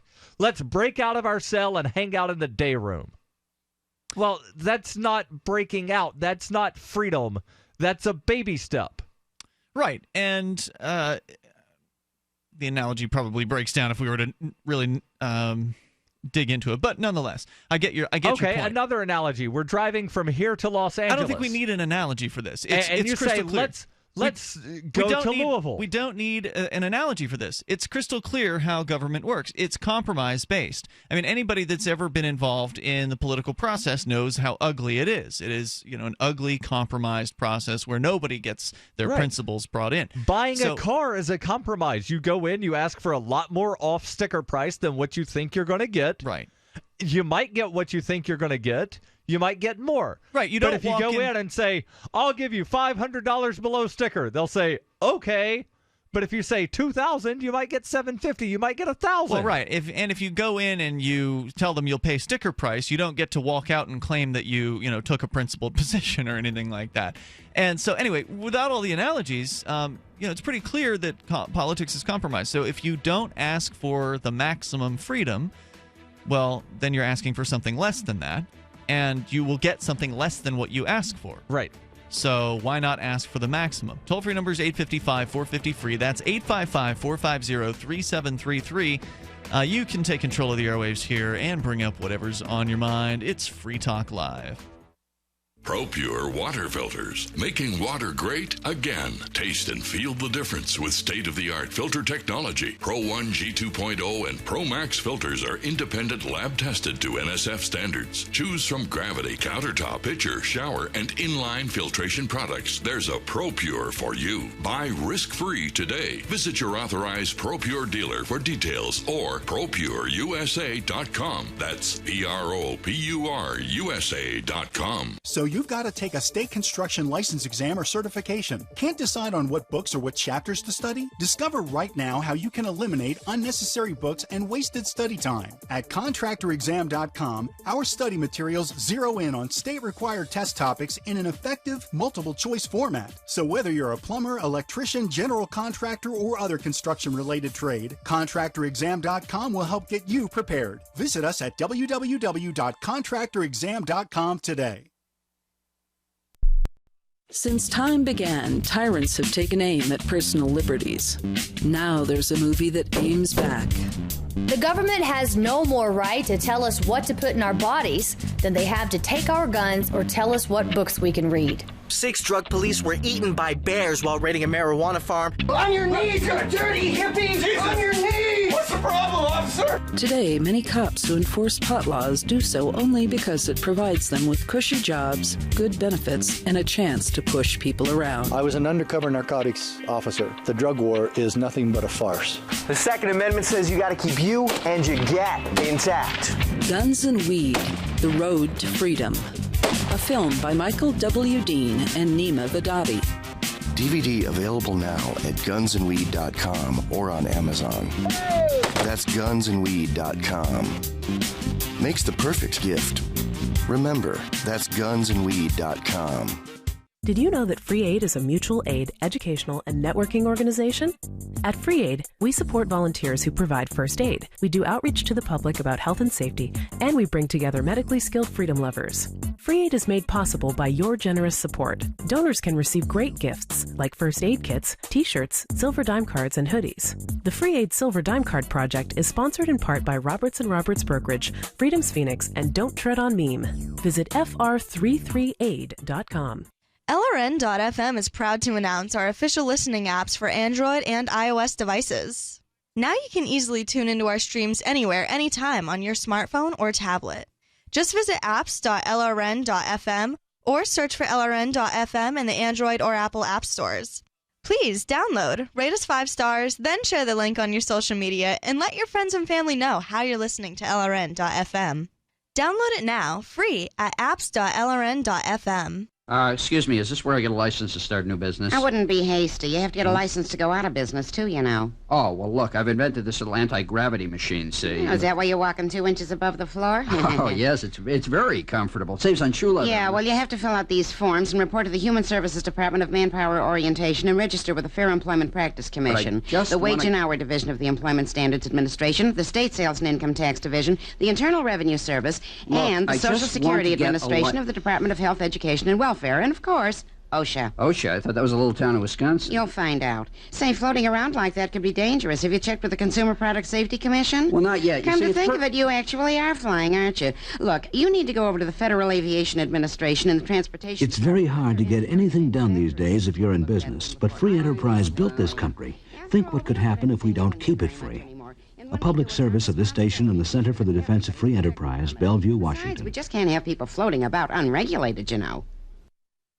While our satellite channel is free to listen to, it's not free for us. You can help us cover our satellite costs with the chip-in on the right side of the page at lrn.fm.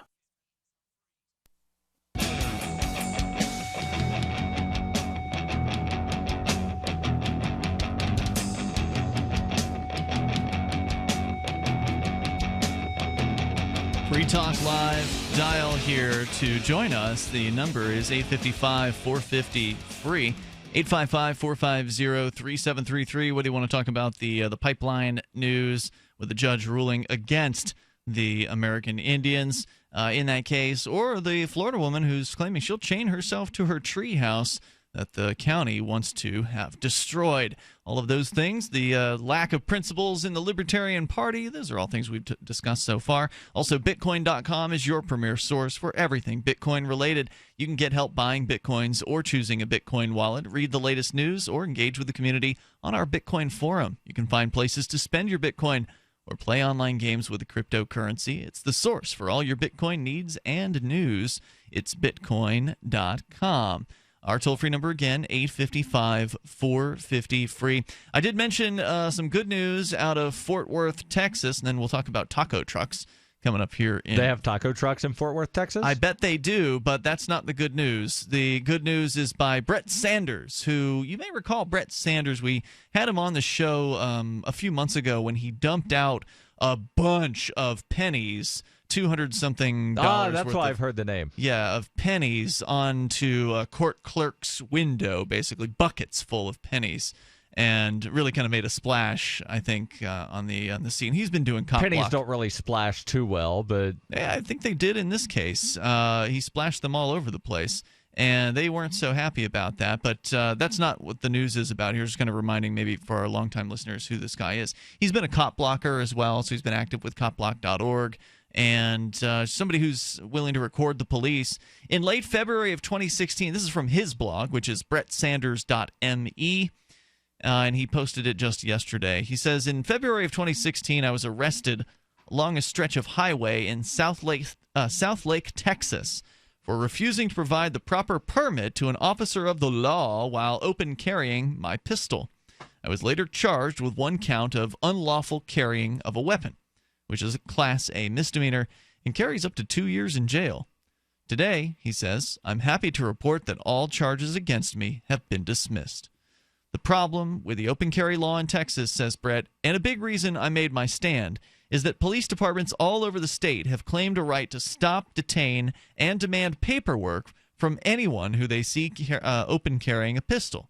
This idea goes against the very foundation of the Second and Fourth Amendments that allow the free exercise of the right to bear arms and the right to be free from unreasonable searches and seizures. I happen to be in a situation where I was participating in a legal activity, yet a South Lake, Texas police officer decided that he had a right to demand a government permission slip that allows me to carry a pistol out in the open, so I decided to defy their illegal orders.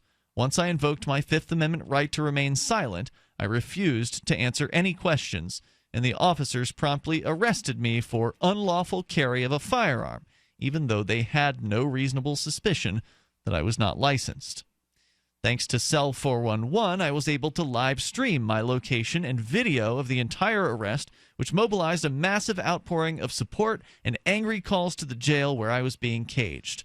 So many calls were pouring in that it actually delayed my lawyer's efforts to bail me out, which was well worth it in my opinion. Nonetheless, a friend of Liberty and lawyer Alex Kim was able to coordinate my bond without any communication from me, and I only spent 2 hours in a cage as a result. Now, by the way, he mentioned Cell 411. It's worth telling you a little bit about that. Cell 411 is an app for your smartphone. It's iOS, Android phones. You can download it. It's free. You can send out a GPS-based notification, an alert to your friends or family members or neighbors, whoever it is you want. You can create cells, and so you can have different cells if you want. Right. Anyway, you can also have public groups that you can be a part of as well. But you send out a notice to let people know you're in trouble, and that's what he did. It's everything that Peacekeeper was supposed to be and so much more. Yep. And it works. Most people won't even remember Peacekeeper at this point, but yes, there was something before Cell 411, and it was a miserable failure. Cell 411 is awesome, and it just keeps getting better. So what he's saying is Cell 411 was a really important factor in all this, and in fact, I saw Virgil over at Cell 411 post that this is the first case. Brett's case is the first known case where Cell 411's video feature and Cell 411 was able to help exonerate a person from criminal charges. Nice. So, big feather in their cap. Now, nearly 7 months after the arrest and 3 trips to court later, the state has decided they don't stand a chance prosecuting this alleged crime and cut their losses by dismissing the case. Once a judge approves the seized property to be returned to me, I'll regain an additional 2 pistols to my arsenal. said he'd like to thank all the activists who shared the story, called the jail, and chimed into the debate. If this case was not on the public's radar, they might have gone forward and steamrolled me, along with everyone else's rights in the process. Also, big thank you to Texas Law Shield for taking this case as it was civil disobedience, a self-inflicted arrest, so to speak. Thank you. Stand strong and carry on from Brett Sanders. Now, I don't know what the legal status of open carry is there. As he points out, they had no reasonable suspicion to believe that he was not licensed. So it does sound like maybe legally you do have to have a license in order to open carry in Texas. Texas is a permit carry only. So open or concealed, you have to have a permit in Texas, unless it's a long gun, is my understanding. But it sounds like what Brett is saying is that they can't – they can ask you to show the permit, but – unless they have reasonable suspicion that you're illegally carrying, they can't demand that you show the permit. They are probably going to assume that anybody open carrying is doing it illegally unless they show a permit. That is what they're assuming, but what he's pointing out is that he believes that that is illegal for them to demand a permit, so if they're only asking for a permit, you should have the right to say no. You should. Now, he was arrested for it. But there are some states where you should have the right to refuse a breathalyzer or to do the roadside Olympics. But in a lot of states, if you refuse, they automatically suspend your license for a period of time. And in some cases, it is a longer suspension than if you get convicted of a DUI. Now, Brett's case is a good example of how the police and the government can oppress people and be in no way held responsible for it. So he was arrested. He was held in a cage for 2 hours of his time, and people's time's worth money. You could be working in that time frame. And I'm surprised that the police did not charge him with some kind of thing because a bunch of people wound up calling the cops. Or, they called the police department. Why are you holding our friend?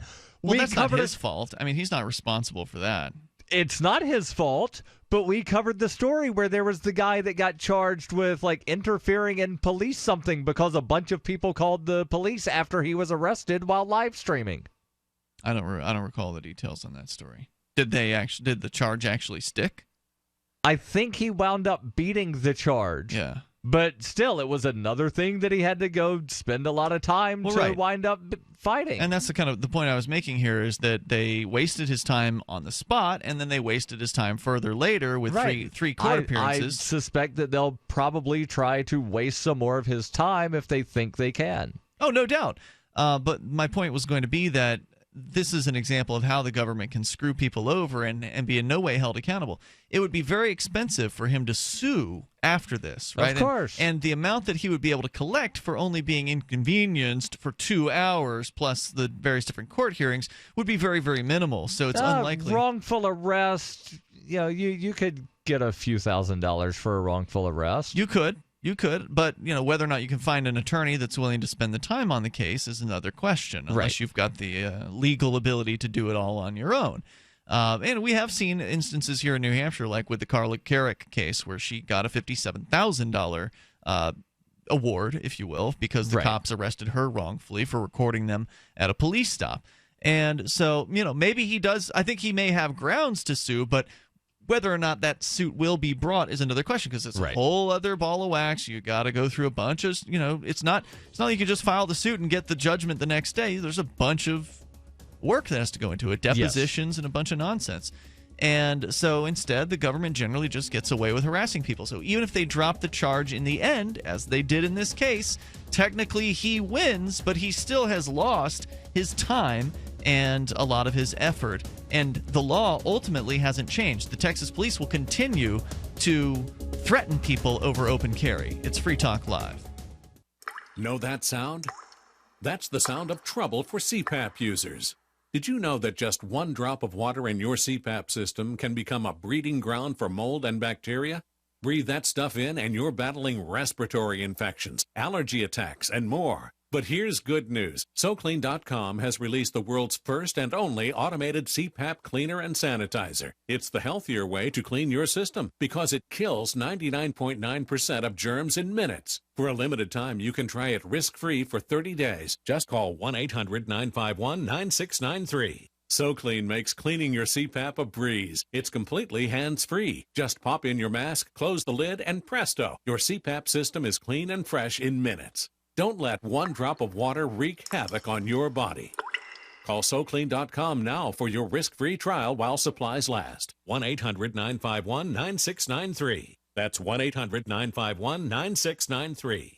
Will the government protect your family from Iran and North Korea's newest weapon, EMP? We buy guns to protect ourselves, home, health, and car insurance for accidents. Maybe you also have food storage. But how would you keep your refrigerator running in a long-term EMP blackout? Using tested military designs, the Solarc EMP-hardened solar generator protects and powers your critical appliances for years without burying items underground or wrapping them in aluminum foil. Unlike other preps, Solarc is used every day to help offset your electric bill automatically. Visit PortableSolarLLC.com to learn how easily expandable the system is. Solarc is the most affordable and powerful solution on the market. The whole system even fits in the back of a pickup or SUV and can install in less than an hour. See for yourself why Solarc beats other off-grid systems at PortableSolarLLC.com. Don't wait for the government. Go to PortableSolarLLC.com to learn why Solarc is energy insurance for your family.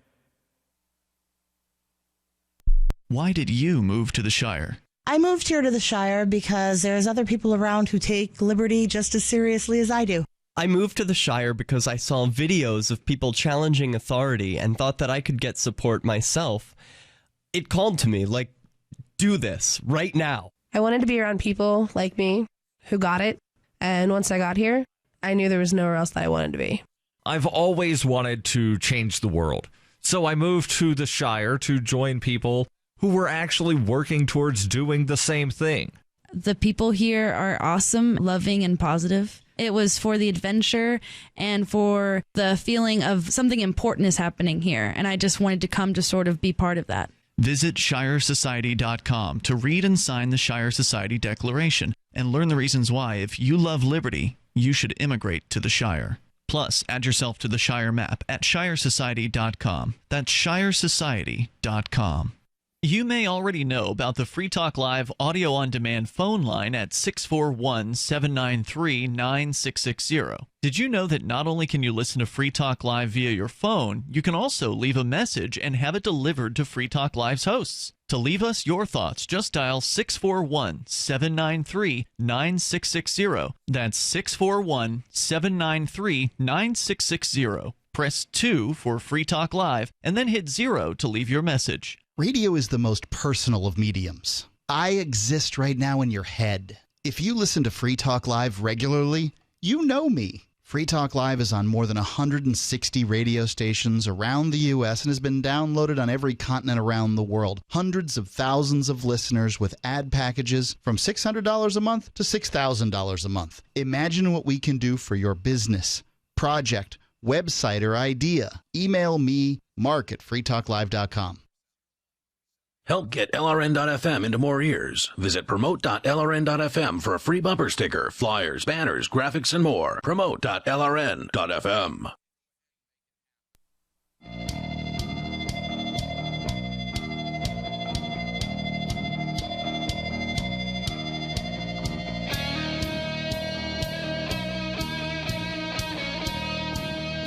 This is Free Talk Live. Dial in toll free. Bring up anything you want here. The number is 855-450-FREE. That's 855-450-3733. Skype username for you to join us is LRN.FM.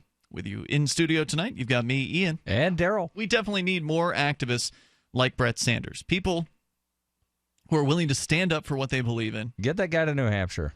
Man, you know, I don't know if he's got a plan to do that. I feel like I've asked him that before, and I don't recall what the answer was.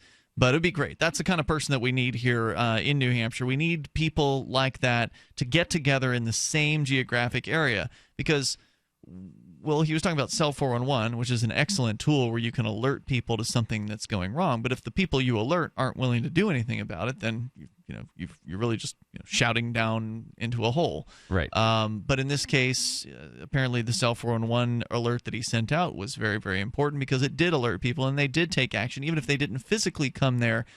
His friends on the internets were able to call the police. And do we know if he was using the streaming feature of Cell 411? Yeah. he was able to live stream video of the entire arrest. And he probably had that as evidence for the court hearing. Yeah, and it's not really clear. It says here he went to court 3 times, but it sounds like they never actually went to the trial because they dismissed the charge. Right. They may have seen the video and said, oh, crap, we're screwed. True. Yeah, we'll just go ahead and no press this. Yeah, there's a good chance of that. Which, again, Cell 411, go to getcell411.com. You really should get this app. It's free, so there's no reason not to do this. It's handy for a lot of different reasons. But what I was pointing out here is that even though he won this, it's still a loss. Right. As Mark Stevens from Adventures in Legal Land has pointed out, whenever the bureaucrats come into contact with you, the only question is, how much are you going to lose? Right. Are you going to lose 5 minutes of your time while they, write you a warning and go away? Or are you going to lose years of your life as they trump you up with charges, manufacture evidence, and send you away to prison? Or possibly kill you. So, there's a whole range of what you could lose. But ultimately, you're likely going to lose something, and the odds that you'll ever be able to get any kind of justice after the fact are very, very slim. So even though the activists here have had their rights violated in a variety of different ways, just go ahead and watch Derek J's Victimless Crime Spree, and you'll see it happen a multitude of times. One of his arrests happened 5 years ago today. That's right. You're talking about Live Free or Dance. Yes. So anyway, there's a bunch of really awful arrests and egregious violations of the rights of these activists here that have happened. But finding people who are willing, like attorneys, who are interested in taking those cases to trial is very, very hard to do. So a lot of the time, even though you might be able to get off, have a charge dropped or whatever, you're very rarely going to get any kind of justice for what happened. Perfect example in my case. I had a charge dropped. I've had a number of charges dropped on me. One of them was the infamous drinking game incident that happened here in Keene, where I and Sam Dodson and a girl named Monica were all arrested for the dastardly crime of not handing over a beverage for the police officer, the police chief in this case, to conduct a search while we were in a city council meeting. We were drinking from brown bottles that had a label that was custom made for it that said not a beer on it. They were beer bottles originally. We had dumped them out and had replaced the beer with water and put the labels on the beers. It turns out there was actually one that was a real beer, and that was the one that Monica was drinking. But nonetheless. Allegedly. It doesn't matter. She's long gone, and I'm pretty sure that they're not going to come after her for that one. But anyway, so we're in the meeting, and there's video of all this, of course, because it is important to get video of these things happening. We're in the meeting. They stopped the meeting. We're drinking. We had this little game that we'd come up with. There were rules, like drinking game rules. In fact, if you go to freekeen.com and you search for drinking game, you will probably find the list of those rules. But whenever they voted unanimously on something, we would take a drink, and there were 7 or 8 rules. And so it's 10 minutes into the meeting, everything's going smoothly, and then the mayor stops the meeting, and he basically kind of says something that I forget how he phrased it, but it wasn't specifically directed to us, but it was directed at us. So he made some sort of statement that made it clear that he didn't want us drinking in the area, and there was this, or in the room, and then there was a bit of back and forth, and ultimately he sicked the police chief on us. Police chief and another officer walk over, and he demands that we hand over our beers to him, or the not beers, or whatever you want to call them, the bottles. Yes. And I said to him, well, no, I'm not going to consent to a search. And then he said, well, then you need to leave. I said, well, I'm not going to leave. This is a public meeting. So I'm going to enjoy my beverage at this public meeting. And then I was arrested for that. And I'm looking at this label, and this was not just like a sticky note that said not a beer. This is a very well crafted label. Yep, it was nice. It's got the little ribbon banner thing at the top that says live free or die, and then not a, in much bigger letters, beer. Yep. All the way down at the bottom where it would normally, on a beer label, it would say 5% alcohol or whatever. It says no victim, no crime, and there's a bunch of text between the beer and no victim, no crime that I can't read on this image. It was a great protest.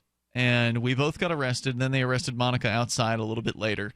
And ultimately, they dropped Sam and I. Well, actually, they dropped my charge. They didn't drop Sam's charge. They would have dropped Sam's charge, but he left town during the whole thing, so he ended up with a warrant for his arrest. Oh, yeah, and he came back this to town 5 years couple later. months ago. Yeah, to finally deal with that. I have video of Sam returning to town, but the FBI stole it when they raided the studio, so hopefully I'll get that back someday, and we can release the footage of Sam in court. But ultimately, they dropped the charges, but they waited an entire year. They held me in limbo on bail conditions, which got more restrictive because I actually ended up getting arrested 3 times in that summertime. So every time I kept getting bail, or I kept, getting out on PR bond, they'd keep increasing the restrictions to where I ended up having, I could not leave my house between 6 p.m. and 6 a.m. at the worst portion of the bail restrictions. So I'm on these bail restrictions all the way up to the trial date, and the day before trial, they dropped the charges. And so, of course, I'm like, well, this is wrong. What they did to me was wrong.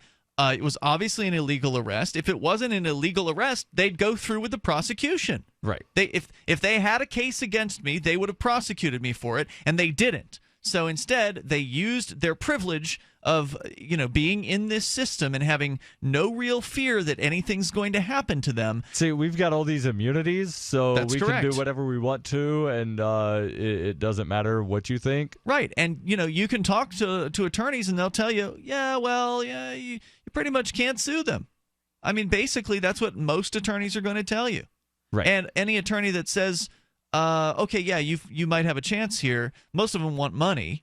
So the average person who's just been arrested and put through the ringer, they're trying to go to work, they're trying to make ends meet, they don't have the money to hire an attorney. So it's like, look, attorney, if you actually did believe in this case, then you would take it on contingency because you'd get a payout. So if an attorney wants money to take a case like this to trial, I question that they really believe in the case. Right. If it was a clear violation of your rights, the attorney should be willing to take the case for free because they'll know they'll get a beefy payout. Go ahead, take 60%. There's some maximum in state law that says attorneys can only take so much of a civil case that is brought by them. And I don't remember what it is in New Hampshire. Maybe it's 30%, 60%, whatever it is. Take the maximum. I don't care. I just want to see some sort of justice done for some of these activists that have just been crapped on by this awful system. And so while I'm grateful that Brett did, he didn't take a plea. He did everything that a good activist should do. He alerted everybody to the police threatening him. The arrest was video recorded. He didn't take the plea deal. He was willing to go to trial, and then ultimately the state backed down. They broke. They dropped the charges. I mean, there's no doubt it's a win, but until we can have critical mass, until this happens and then other people go out and duplicate it, like, oh, Brett had his charges dropped, well, I'm going to go out and open carry now and not show my license.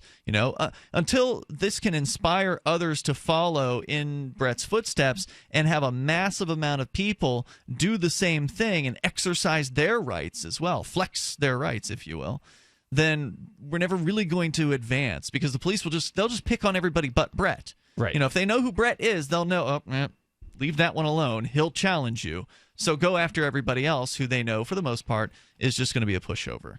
And so that's why this idea of migrating for liberty makes sense, because we can have the network of people who can respond to an incident when it's happening, and we can have a network of people who can emulate successful activism like this. And if enough people are challenging the state, they will back down. Same thing's true with something simple like a parking ticket. If enough people were to just take the parking ticket to trial, which is your right to get a trial on these things, that would absolutely crush the system under the weight of the amount of cases that they would have to take on. They'd have to drop charges. They would have to, because they wouldn't have the time and the resources, and they wouldn't be able to build new court buildings quick enough if there were just 10% of people who took parking tickets to trial. It doesn't even have to be a majority for this to be effective. Hour 3's on the way. Join us here, Free Talk Live. For Bitcoin to be ubiquitous, people need to use it. For people to use it, they must have it. How can we get Bitcoin into more hands? Well, tipping might be a great way. What if you could include a bonus Bitcoin tip along with your regular tip to a server? What if that Bitcoin returned to you if unclaimed after 30 days? An attractive business card-sized Bitcoin tip that is easily claimed, gives instructions on wallets, spending, and returns to the user if unused? Tip.freetalklive.com. Tip.freetalklive.com. Here's a good idea. When you have a legal matter like creating your will or legally setting up a business with a corporation or LLC, you don't necessarily need a law firm. Use LegalZoom.com. At LegalZoom.com, you answer straightforward questions online, and they take care of the rest. They even review your answers for common mistakes and guarantee your satisfaction. Free Talk Live listeners, you'll get 10% off your order by typing in FTL in the referral box at purchase. Don't procrastinate with these important legal documents. LegalZoom.com. This Your Family Today tip is brought to you by Nestle Toll House Refrigerated Cookie Dough. Who would you bake some love for? Find fun and easy baking ideas at tollhouse.com. Kids love doing arts and crafts projects, especially when you join in. Try channeling all that artistic energy into the kitchen and bake up some creative treats together. Think of your art supplies as the frosting, sprinkles, and decorating gels, and use cookies or cupcakes as your canvas. For more tips like these, visit us at parenthood.com/yourfamilytoday. DVD, books, music, instruments, periodicals, computers, software, electronics, photo, cell phone, office products, home and garden, bed and bath, furniture, kitchen, pet supplies, automotive, hardware, apparel, shoes, jewelry, grocery, healthcare, sports and outdoors, toys, games, used, and more. It's a department store at your fingertips. Shop.freetalklive.com. Get all your shopping done, get a great deal, and a portion of your purchase goes to benefit Free Talk Live when you enter Amazon via shop.freetalklive.com. You're listening to the live edition of Free Talk Live. Hour number 3 is next after the news here on the Liberty Radio Network at LRN.FM. From Keene in the Shire, the Liberty Media capital of the world, this is Darryl W. Perry, host of FPP Radio News for Friday, September 9th, 2016. Silver is trading at $19.51 per ounce. Gold is valued at $1,337 per ounce. And according to BitcoinAverage.com, the average price of Bitcoin is $627. Antiwar.com reports rescue workers are continuing to sift through the rubble of a 3-story apartment building in the Yemeni capital city of Sana'a, which was the latest target in a Saudi air war, which has caused substantial civilian casualties throughout, fueling international criticism. This latest strike killed at least 9 civilians, including 4 children, while 5 other civilians who were within were wounded. It is unclear if this is all of the casualties, as all indications are that the workers are still trying to comb through the wreckage. Saudi officials did not comment directly on the issue, but did say they are checking the report. This is unusual in itself, as generally Saudi officials offer blanket denials when their airstrikes hit obvious civilian targets. It is unlikely, however, that any official Saudi report will ever be made public. Sana'a has long been the ultimate goal of the Saudi invasion of Yemen, though by and large they've been unsuccessful in approaching it on the ground. Still, throughout the war, those airstrikes have done massive damage to the city, particularly to residential neighborhoods.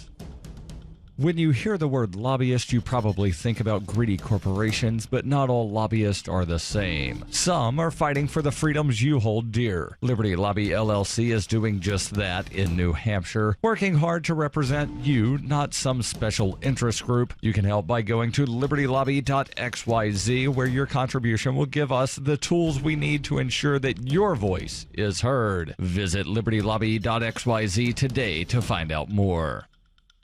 UPI reports just 2 years ago, cannabis lobbyist Michael Collins was a pariah on Capitol Hill. Lawmakers would not meet with him. Not anymore. Collins, the deputy director of national affairs at the Drug Policy Alliance, said, "I've got offices reaching out to me. It's definitely a big change." Cannabis-related legislation was on a fast track to nowhere until 2014. That was the year Republicans and Democrats alike approved a measure that kept federal authorities from interfering in states that allow cannabis use for medical purposes.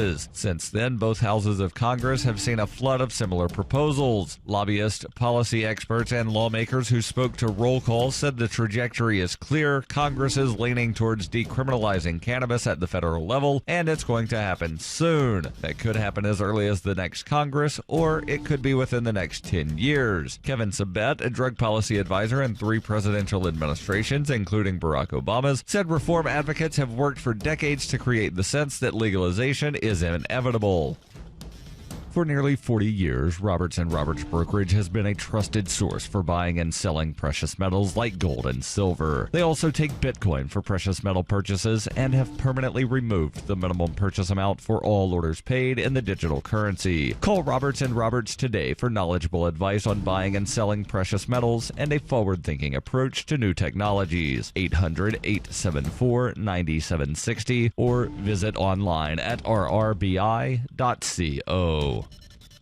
Reuters reports North Dakota's governor activated 100 National Guard troops on Thursday ahead of an expected ruling by a federal judge on a Native American tribe's request to halt construction of a crude oil pipeline that has drawn fierce opposition and protest. The $3.7 billion 1,100-mile Dakota Access Pipeline would carry oil from just north of land owned by the Standing Rock Sioux tribe in North Dakota to Illinois, where it would hook up to an existing pipeline and route crude directly to refineries in the U.S. Gulf Coast. The project has sparked violent clashes between security officers near the construction site and tribe members and other protesters. Opponents say the project will damage burial sites considered sacred to the tribe and pollute the area's drinking water. In a hearing in federal court in Washington, D.C. earlier this week, U.S. Judge James Boasberg granted in part and denied in part the tribe's request for a temporary restraining order to stop the project and said he would decide by Friday whether to grant the larger challenge to the pipeline, which would require the U.S. Army Corps of Engineers to withdraw permits. In advance of that decision, Governor Jack Dalrymple ordered National Guard troops to the area from bases in Bismarck and 2 other cities. Guard spokeswoman Amber Balkin said some 24 troops will help with security at traffic checkpoints, the closest of which is about 30 miles from the protest site. 100 troops in all are ready to aid local law enforcement should the protest become violent.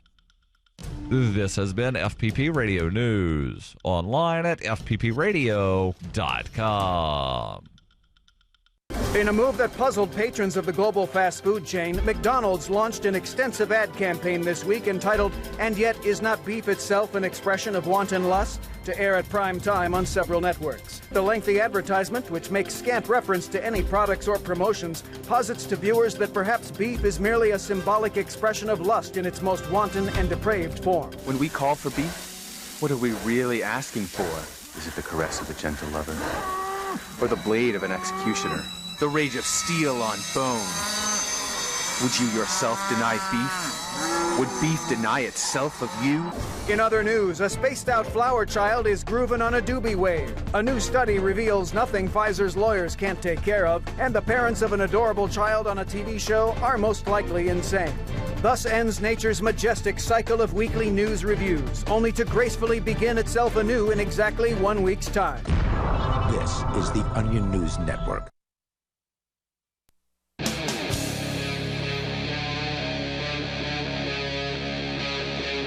Free Talk Live. Free Talk Live. Yep. You can join us here. Bring up what you want. 855-450-FREE. That's 855-450-3733 as we launch into the third hour of the program. With you tonight, it's Ian. Oh, and I forgot to turn your microphone on. And Darryl. Bro. Actually, I hit the wrong button. That's what happened.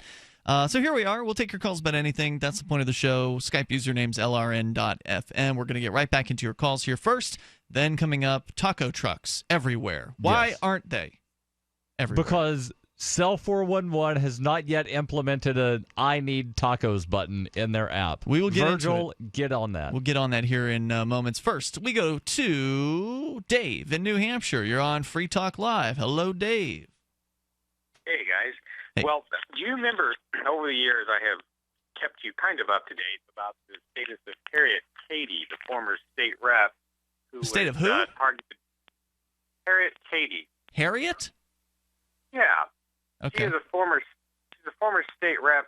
She may be in her 90s, at least her 80s, I think. And she was targeted by Deerfield Police Department back around 2012. She tried to record her interactions with bureaucrats at her town hall in Deerfield. And they retaliated by raiding her house with a search warrant and stealing recording devices. I don't think she was ever arrested. And I don't think the video survived either. At least it was not released to my knowledge. Wow. Anyway, that was a while back. And she is, despite her age, she is running for state rep again this season. Interesting. I don't recall hearing about that story. So you're saying the state agents were able to get away with raiding her house and stealing all of her devices, not charging her, and there was never any kind of punishment for them? They never had, she never sued, or nothing ever happened out of that? Was there ever an update to that story? Well, she's done a lot of things too, Deerfield Town Hall, as best she can. But I don't think this issue just seemed to kind of slip through the cracks. I felt like I was the only one talking about it. I when it happened, I posted just a message about it on the forums. I didn't have any video to work with. I don't even think I have video of her. But she fights a lot, but she didn't fight this particular issue that hard, and so it just kind of slipped through the cracks. Yikes! Well, we need more people here. We need more independent media. I'm surprised. I don't remember even hearing about it, Dave. I don't know if it even crossed my radar. Yeah, if you do a Google search for it, you'll find like the very first, the top media coverage of it is just my post on the Free State Project Katie spelled forums. C-A-D-Y. Yeah, that's correct. I just went back and looked at that post before I called, and just to look over the actual email that I received from her, and read that from end to end before I called in, just so I didn't forget any. So was she overtly recording these bureaucrats, or was she secretly recording them? According to her email, it was very overt because the town bureaucrat objected right then and there to her recording, and she said, "Nope, I can record," and then she left. And then the town bureaucrat, according to her, complained and got the authorities to move further forward with an attempt at seizing the video.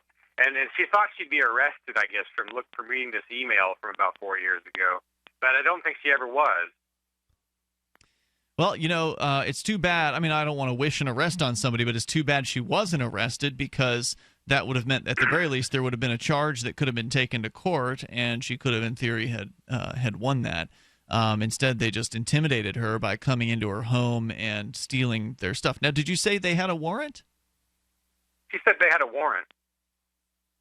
See, a lot of this would have been very interesting to get documentation on. Get a copy of the warrant, post that publicly.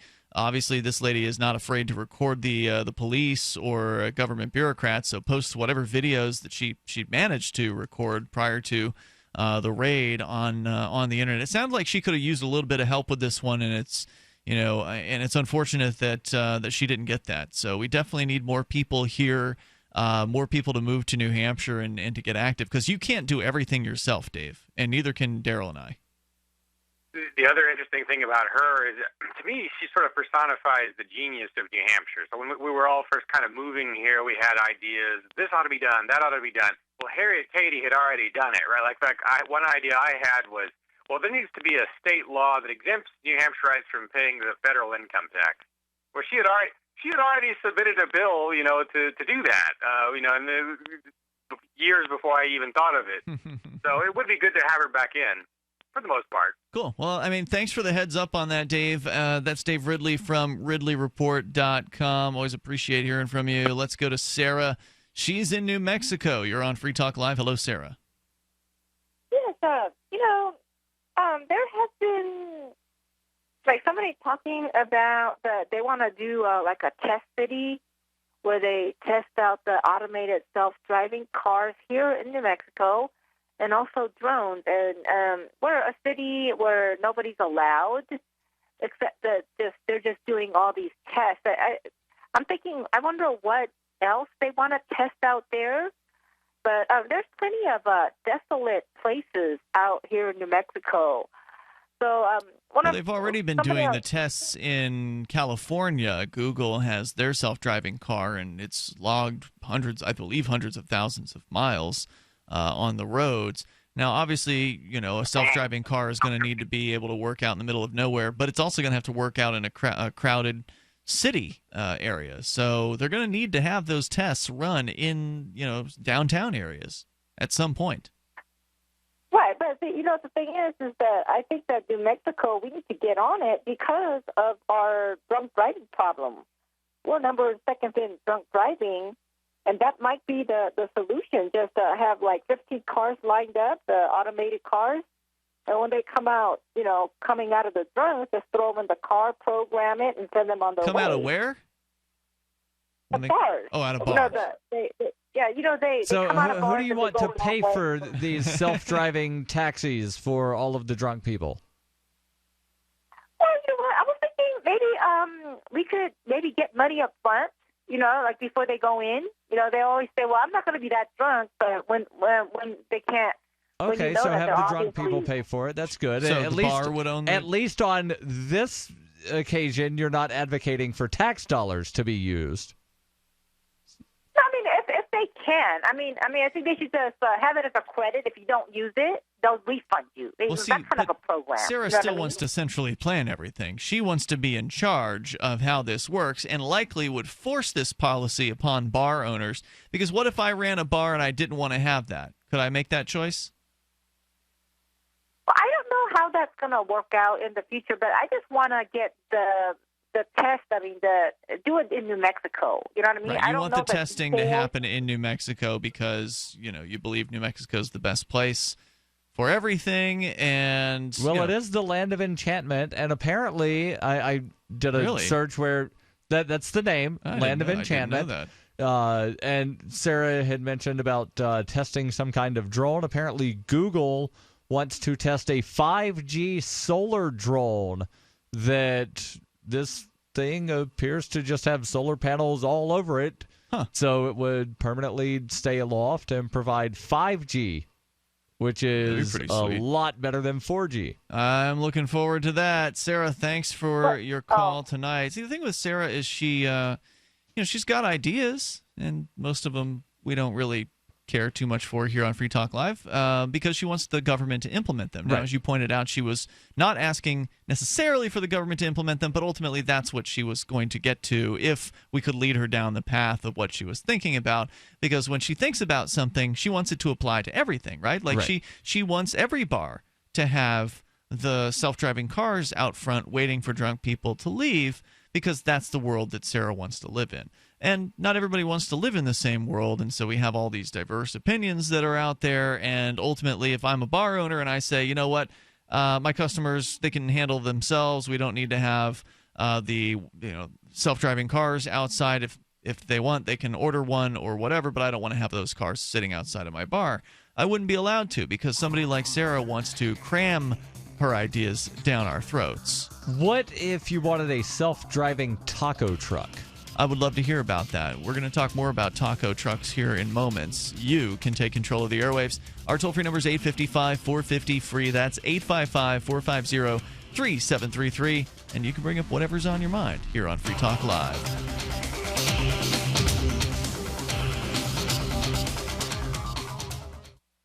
Every once in a while, you get information that's worth changing your life for. This is one such time. You can save up to and beyond 25% on all purchases at Amazon. You probably heard of Bitcoin and just not thought much about it. You certainly know that you can get competitive pricing at Amazon, but now you can get a 25% discount on nearly everything you need to live. I've just given you a huge raise, and all you have to do is claim it. You go to saveitpurse.com and open an account. Do this right now. Don't wait. Then you fund the account with Bitcoin. You can buy them through expresscoin.com with a check or money order. There are other ways to get Bitcoin, but that's fast, safe, and easy. This information is worth you changing the way you do things. Go to saveitpurse.com right now, get signed up, and cash in on the huge raise I'm offering you. 15 to 25% off of everything at Amazon through saveitpurse.com. It's saveatpurse.com. Will the government protect your family from Iran and North Korea's newest weapon, EMP? We buy guns to protect ourselves, home, health, and car insurance for accidents. Maybe you also have food storage. But how would you keep your refrigerator running in a long-term EMP blackout? Using tested military designs, the Solarc EMP-hardened solar generator protects and powers your critical appliances for years without burying items underground or wrapping them in aluminum foil. Unlike other preps, Solarc is used every day to help offset your electric bill automatically. Visit PortableSolarLLC.com to learn how easily expandable the system is. Solarc is the most affordable and powerful solution on the market. The whole system even fits in the back of a pickup or SUV and can install in less than an hour. See for yourself why Solarc beats other off-grid systems at PortableSolarLLC.com. Don't wait for the government. Go to PortableSolarLLC.com to learn why Solarc is energy insurance for your family.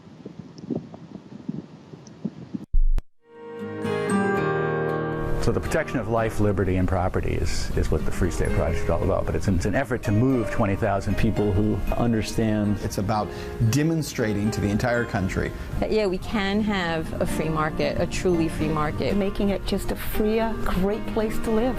It's the world's largest voluntarist libertarian community, and it's only getting bigger. That's amazing, to be able to move to a place where other people passionately believe in being free and independent. What the Free State Project is managing to do, though, is to put their money where their mouth is. Physically getting up across the country and saying, let's go someplace and let's demonstrate the power of these ideas. There's a lot of kind of philosophy that surrounds liberty. There's a lot of thinking about it and talking about it. But here in New Hampshire, people are doing it.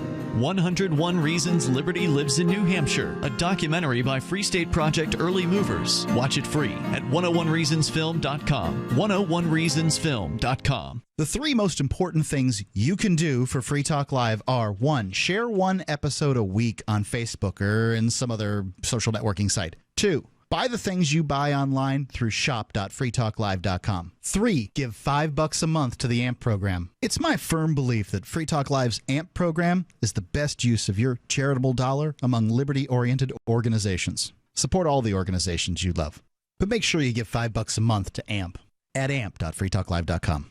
Are you a political activist who does things that the government might not like? Then this free ebook may save your life. Rats is your guide to protecting yourself against snitches, informers, informants, agents provocateur, narcs, finks, and similar vermin. Rats was written by OG libertarian Claire Wolfe. Rats is a short book, easy to read, and available free in many formats. Download Rats free at rats-nosnitch.com. That's rats-nosnitch.com. This is the Liberty Radio Network, broadcasting the latest liberty-oriented audio content 24 hours a day at LRN.FM.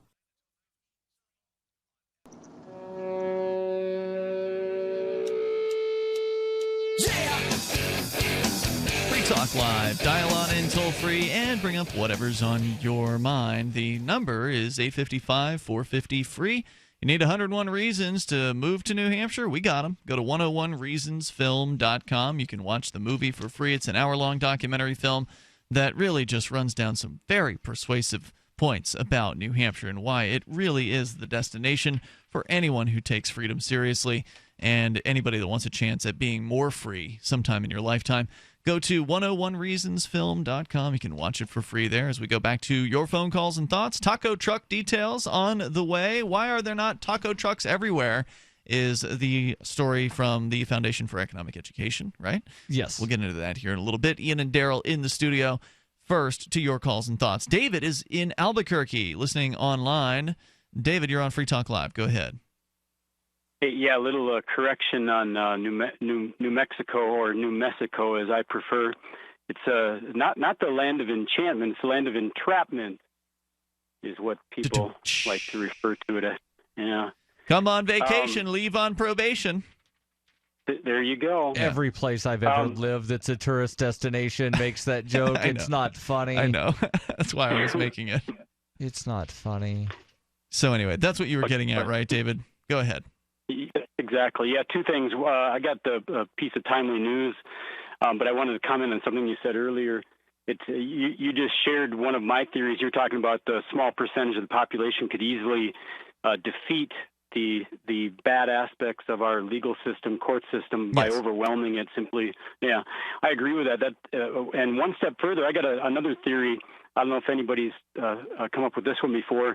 I have a theory that the government will eventually kind of collapse or have to rethink how it does things simply by the fact that over time everything gets more and more and more complicated, and at some point they won't be able to keep up with the compounding of all of the different workload that they have.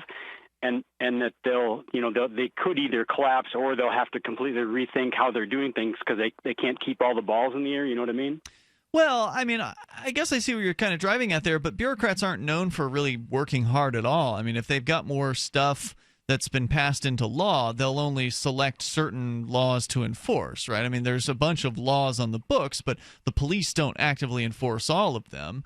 A good example of that we've given before here is that it's illegal to play sports on a Sunday in New Hampshire, but you don't see the cops out at a Little League game, busting the coach and the parents or whatever. There are also a lot of laws on the books that courts have said are unconstitutional, but legislators, for whatever reason, have just failed to remove it from the leave books. them there. So I don't know. I mean, I never really got the impression that bureaucrats were particularly busy people. I mean, for the most part, they tend to be lazy. Some of them are busy. They're busy asking the legislators to pass more laws. We see that all the time. Well, now there are bureaucrats who will actually go out and plow a road or something like that, and those guys are doing something useful and would likely have a useful role in society absent the coercive government. But other bureaucrats are just pencil pushers and paper shufflers. I don't really think of the worker bees within the system as being bureaucrats. Okay, well, generally I consider anyone working for the state to be a bureaucrat, but I guess I see what you're saying, Darryl. You're saying a bureaucrat is someone who really doesn't do much of value. Right. They shuffle papers or push pencils around. So I don't think that the system is going to ever fold in upon it. So I guess ultimately I disagree with you, David, even though I understand what you're saying, that it's not going to fold in on itself from complexity. They'll just hire more bureaucrats until ultimately the system fails because of its own weight, and that could be because they've taxed too much and there's really not much wealth left in society for them to feed off of. That could happen.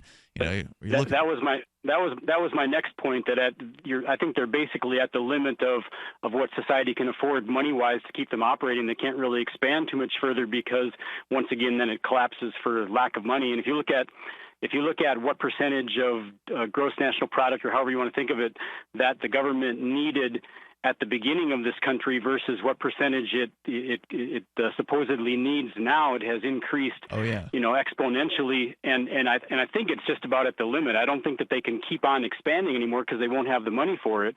Well, I would say that you're probably right about that. Now, whether we're at the limit or not, I mean, again, they've got a bunch of tricks up their sleeve that'll make it so they can keep this game running for a long time. But obviously, the more they expand, the more there's costs to that, and that's what you're saying is you believe that we've reached sort of the tipping point on that. That doesn't mean they're going to stop expanding because, well, look at what they've done in Venezuela, in Zimbabwe, in all these failed nations around. They'll stop expanding when they stop existing. Exactly. So they're going to expand as far as they possibly can. They're going to take whatever wealth they can from us, and they're going to run, and they're going to hide, and ultimately they'll never be held responsible for what it is that they've done. Politicians generations down the line, hopefully it doesn't last too many more generations, but they'll get the blame for the things the politicians today have done, and ultimately nobody will really be held responsible for it. But if you look at Venezuela, you look at Zimbabwe, they just kept inflating the currency, continuing to bring down rules upon the population, regulating businesses to death. You actually had a story, Darryl, that we didn't even get to, I don't think, this week, unless you did it last night, about Venezuela and how it's impossible to run a business there. That's still in my show prep. Yeah. We'll get to it next week, hopefully. So yeah, David, I think that hopefully you're right, and that they are at some sort of limit, and we start to see the fall of the United States at this point. I mean, I don't wish economic destruction on anybody, but at the same time, I would like to see this experiment end at some point, and we could then have more of a shot at freedom if the U.S. crumbles. Yeah. I agree with you. And a piece of interesting news, and let me save the punchline for the end, the best part for the end. But the APD, the issues here with them as far as use of force and whatever. One interesting anecdote is I knew a guy who was a genuine criminal. He didn't have any problem with admitting that. But he had been legitimately beat up by cops and had a legitimate lawsuit. And the lawyer that he was talking to that was willing to pursue the lawsuit and probably expected to win said that if he wanted to go through with it, she would first have to move him out of state and then fly him secretly into a secret motel room to go to trial because otherwise she feared for his safety. Oh, I bet. Yeah, and there was there was a guy who won a similar lawsuit, like $250,000 one time. He's kind of a homeless dude, But 2 weeks after getting his money, and this could have been due to anything, but to me it was suspicious, he was shot and killed in the middle of the night one night 2 weeks after getting his money. And like I said, that could be anything, but it just raised a flag to me. And then there was a lawyer here named Mary Hahn, who she made her living suing Albuquerque Police Department. And then one day she just decided to commit suicide in her garage by running her car and gassing herself to death. Awfully suspicious. And then when that happened, investigating her so-called suicide or whatever, all of the bigwigs, including who we discussed the other day, Rob Perry, the city manager guy, they were all in her apartment just doing whatever they wanted and laughing and joking and taking pictures. And some personal items disappeared. And it's never been ruled anything other than a suicide, but it's noteworthy. Sure is. David, thank you for the call tonight, man. I appreciate it. I'll give you the punchline. I'll give you the punchline if you another can do time. it fast, Thank you for the call tonight. I appreciate it. Toll-free number is 855-450-FREE. That's 855-450-3733. And this is why lawyers don't like to go after the police. It's Free Talk Live. Can your vitamin supplements positively affect your blood in 5 minutes? Protovite can. Protovite is a genuine breakthrough liquid daily nutrition that delivers quality ingredients into your blood in less than 5 minutes. Scientifically proven and backed by clinical studies, Protovite supports energy, vitality, and optimal health. Watch our 2-minute live blood cell video and see for yourself at vninc.com/prohealth. That's vninc.com/prohealth. We use mobile devices right against our bodies every day, but growing scientific evidence has emerged showing serious health risks associated with exposure to EMF radiation emitted from these devices. The solution is Defender Shield, the most effective mobile radiation shielding ever developed. Defender Shield blocks virtually 100% of EMF radiation from cell phones, tablets, and laptops, and starts at just $64.99. Buy now at DefenderShield.com. For 10% off, use promo code GCN. DefenderShield.com, the worldwide leader in mobile radiation shielding. If you're looking for work, or even if you're not, here's an innocent mistake you really want to avoid. Never return calls before listening to your voicemail. Your wireless phone sends calls you didn't answer into voicemail, and it shows you phone numbers for calls you missed. Important. Don't call back callers you missed until you have first listened to your messages. Otherwise, you frustrate people who bothered to leave messages by asking them to repeat a message they just left as your voicemail greeting instructed them to. If you're a job applicant, this alone could be a deal killer. And even if you're not, there are few things you can convey to someone that are as fundamentally maddening as, "I didn't hear you." With money and attention so scarce now, effective communication skills have never been more important. For more tips for job seekers and everyone else, hit survivalspeech.com. I'm Holland Cook.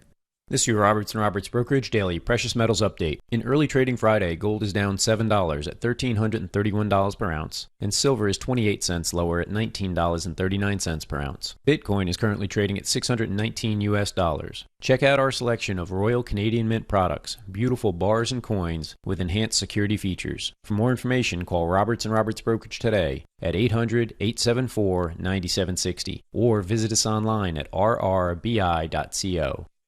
Did you know you can watch Free Talk Live during our live shows 7 days a week from 7 to 10 p.m. Eastern via our studio cams at cam.freetalklive.com? Plus, you can chat with other listeners while you watch, all totally free. Now that our live video stream is hosted by YouTube, our video archives will be online even faster, so be sure to subscribe to our YouTube channel. Listen, watch, and chat all free at cam.freetalklive.com. That's cam.freetalklive.com. Free Talk Live. I'm a supporter of law enforcement, and my boyfriend's a police officer. What if there was a law passed that made cigarettes illegal? Would you also support your boyfriend going and raiding people's homes and businesses because they had some black market cigarettes? Enforce laws if people are smoking cigarettes and they're not supposed to be? Yeah. Would he enforce them? Yes. Yes, he would. Right, that's the problem. It's his job. Can I go to a more extreme example then, Lindsay? What if it was like Nazi Germany in 1939 and Jews were illegal?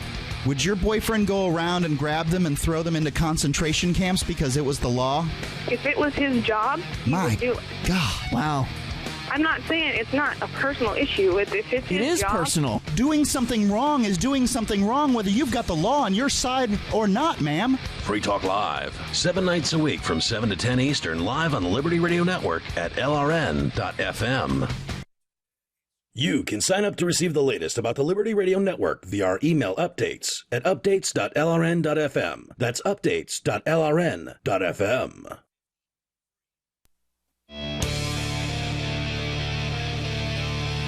Free Talk Live, dial toll free, join the show, bring up anything that you want. The number's 855-450-FREE. That's 855-450-3733.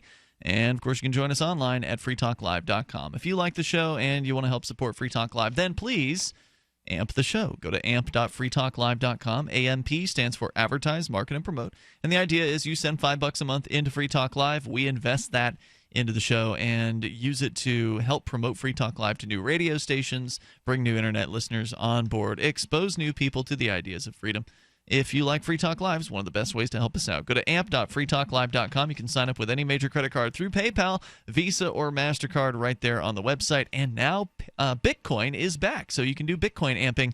You just have to do prepaid amps in order to do Bitcoin. Normally, our credit card and PayPal subscribers can pay monthly. Bitcoin, you got to pay in advance if you want to use Bitcoin. But Bitcoin does give you anonymity should you wish to use that. So if you've been wanting to support Free Talk Live, but you don't want to put your name behind the show for whatever reason, you can do that. And you can do it with Bitcoin. So, use a throwaway email address, sign up for an account on our site with that, and then use Bitcoin to amp the show. And we won't know who you are. And no one will know who, happens to get access to our database.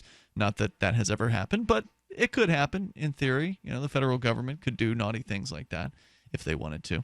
So you can protect your privacy by amping the show with Bitcoin, and no one will ever know about it. Take all of the servers and whatnot. They didn't take our server. The server is actually in Montreal, so they would have to... No, okay. I thought you had a local server here for LRN. We had an audio server for LRN that serves out just the audio to just the streams. The audio doesn't keep the records? No, all that's secure outside of the United States.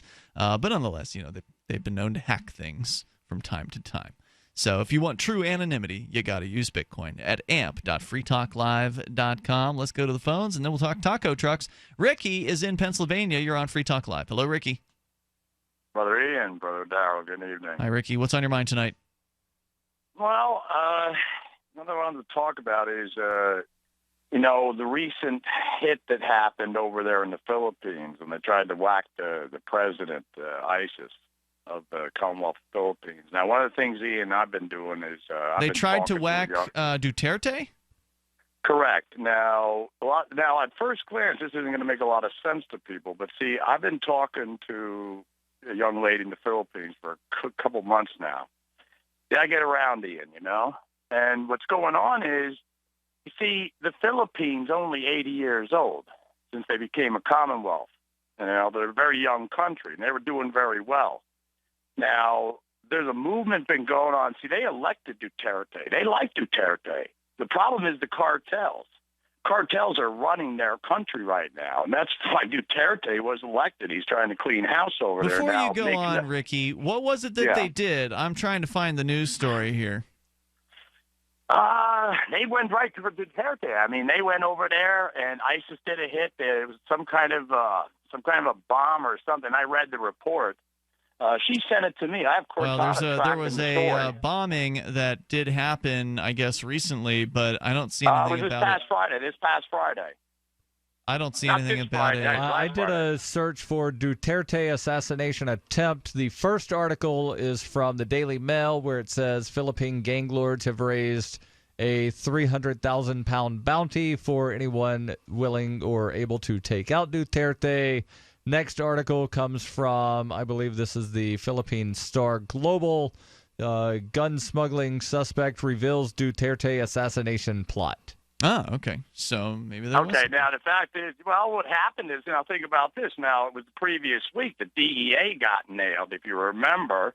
Now, what happened is, come the following week, now there was an ISIS hit. Literally, there was an ISIS hit. Now, I was talking to a young lady. Now, she told me, it was about 3 weeks ago. She's saying she's very upset because she says they're one step away from becoming a federalist state. Now, one of the things about the Philippines is they pattern themselves after our government. I'm talking about the Commonwealth of Pennsylvania 80 years ago. And what's happening is starting the to get pretty cartels are unbelievable. But go ahead. Well, the Philippines at one time was an American territory, so it is not unusual that an American territory would have a bicameral legislature and 3 branches of government, an executive, a legislative, and a judiciary. But you're saying they patterned themselves specifically after Pennsylvania's government, Ricky. Not Now, just because the word Commonwealth was in there, and well, not only that, we're an independent sovereign Commonwealth. I mean, nobody else could have done that. All right, Ricky, let me ask you this question. Massachusetts is a Commonwealth. Are they independent, or did they somehow sign some document that the governor of Pennsylvania never signed? No, they're not. They're not an independent sovereign. Well, what Commonwealth, about Virginia and Kentucky? They're both Commonwealths, and they've done all the things Pennsylvania. They ratified the Constitution same way Pennsylvania did. Explaining it. I have no problem explaining, if you want me to, the difference between them. In the case of Massachusetts, then you got Virginia, then you got Kentucky. Now, the difference being Massachusetts, if you look at things, the fact is they don't have the same control we have. Now, if you look at the big difference is if you look at our Constitution as opposed to Kentucky, Virginia. Not asking about wording in the constitutions of Virginia, Kentucky, Massachusetts, and Pennsylvania. I'm asking you about the differences. All 4 of those commonwealths at one time ratified the United States Constitution. So how is it that Pennsylvania, in the mind of Ricky, is independent from the rest of the United States of America? I can answer that very simply put. If you look at the constitutional amendment that was created in 1968. Yeah, the one that I've read numerous times on the air that doesn't do what you say. Section 26. Yeah, I've read that to you numerous times on this radio program, and it does not do what you say that it does. It does not say that Pennsylvania is no longer part of the United States of America. It doesn't matter how many times you think that's what it says. Look at the Independent Sovereignty You just haven't done enough research, Darryl. Thanks for the call, Ricky. Toll-free number is 855-450-FREE. Well, I'll tell you what. When I lived in Pennsylvania, there sure as hell were federal income taxes that were stolen out of my paycheck. So just because in the mind of Ricky, Pennsylvania is not part of these United States of America does not mean that everybody in the U.S. government agrees with him. It doesn't mean that anybody in the Pennsylvania government agrees with him. It's in the mind of Ricky. Yes, and it is a strange mind indeed. And I also think it's very funny how he keeps referring to Thomas Jefferson when he refers to himself as a Federalist. Thomas Jefferson was an anti-Federalist. He did not want the Constitution to be ratified. He wanted to keep the Articles of Confederation. Yes. Toll-free number, should you wish to join the conversation, you can bring up whatever's on your mind. Our number is 855-450-FREE. That's 855-450-3733. All right, what's all this taco truck business? Why is the Foundation of Economic Education writing an article about why there aren't taco trucks everywhere? I mean, isn't it obvious? Not everyone wants tacos. Well, it might be obvious to some, but someone who apparently is the spokesman for a group called Latinos for Trump, Marco Gutierrez, recently tried to warn America of the grave dangers of open borders and free migration with the image of, quote, unquote, taco trucks on every corner. That actually sounds like a paradise in a way. I mean, I guess you'd get a little bored of taco trucks if there were that many of them, but I mean, I like a good food truck. Fee continues. Variety, though, is the spice of life. Latino and Anglo alike seem to have experienced a vision of a possible utopia. The tag immediately began trending on Twitter, not in a panic, but in a near-universal celebration of the possibility. What people do not know is how hard government has worked for years to prevent this from actually happening. Oh, yeah. Business regulations. The war on street food has been going on for about 100 years, and it's not just tacos. There are also illegal tamales. Look at this headline from a story last year in the LA Times. 450 illegal tamales from Mexico seized at LAX and incinerated. They're smuggling in tamales? Yes. I just don't even understand that. Why would they need... Why? What? All right, well, we'll hear more about it coming up here in moments. 855 450 free. It's not like the ingredients for tamales aren't available in the United States. That one's confusing. This is Free Talk Live, and you can share your taco truck fears or jubilation. It's Free Talk Live. Take control here. Today, how to incorporate your business in just 10 minutes so you won't lose everything if you get sued. Step 1, stop putting it off. If you're not incorporated and someone sues your business tomorrow, it's not just your business at risk. You can lose everything: your home, your car, even your life savings. Step 2, call the following number for a free 10-minute incorporation guide from Incorporate.com. 1-800-945-1063. They don't provide legal or financial advice. They just make incorporating quick and easy. So you can incorporate or form an LLC in just 10 minutes. That number again is 1-800-945-1063. Step 3, congratulate yourself. By taking just 10 minutes to incorporate your business or form an LLC, you protected your home, your car, and your life savings. And that is how you incorporate your business in just 10 minutes. But hurry while they're still giving away these 10-minute incorporation guides for free. Call 1-800-945-1063. That's 1-800-945-1063. This is a healthcare alert from the Pain Relief Hotline. If you, a family member, or a loved one suffers from knee, back, shoulder, or ankle pain and have Medicare as your primary insurance, we've got great news. You don't have to suffer any longer. You can immediately qualify for a pain-relieving brace at little or no cost to you by calling our 24/7 Pain Relief Hotline at 866-389-0620. Delivery is free and all paperwork is handled for you. If you are on Medicare and have knee, back, shoulder, or ankle pain, don't wait. You can qualify to immediately receive a pain-relieving brace at little or no cost by calling our 24/7 Pain Hotline now at 866-389-0620. Our representatives are standing by 24/7 to take your call and rush you your pain-relieving brace at little or no cost to you. Shipping is free and all paperwork is handled for you. Just call 866-389-0620. That's 866-389-0620. Again, 866-389-0620. I've been told no in many different ways. I give you an order and you're going to obey it. George, you can go this way. You can't do that and you have to leave here. You cannot bring signs into the rally. Walk with me. Well, I'm comfortable here, actually. Whoa, Hey, who do you think you are? Excuse me. There is no video and audio allowed in this office. No, I have work today. This is... You ain't going to make it. Wait now. Wait a minute. Whoa! Hey! Oh my God! Unbelievable! Why are you running from me? Because you're scared me. What am I being detained for? You're being served. What is this? You're being served. What is this? Bureaucrats have a funny way of telling people no. That's the sound of the men working on the chain. Derek J's Victimless Crime Spree. Watch it for free and order the Director's Cut DVD at victimlesscrimespree.com.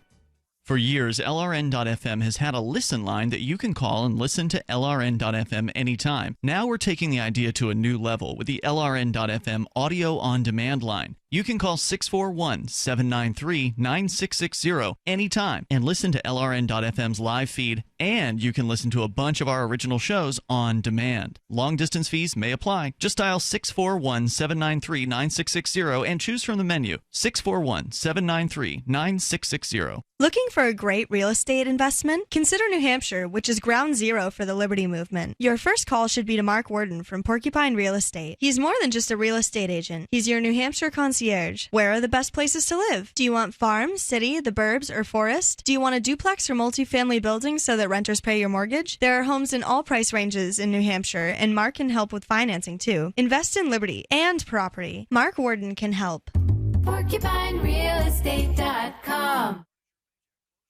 What's up next? Visit the Liberty Radio Network program guide to find out at shows.lrn.fm. That's shows.lrn.fm.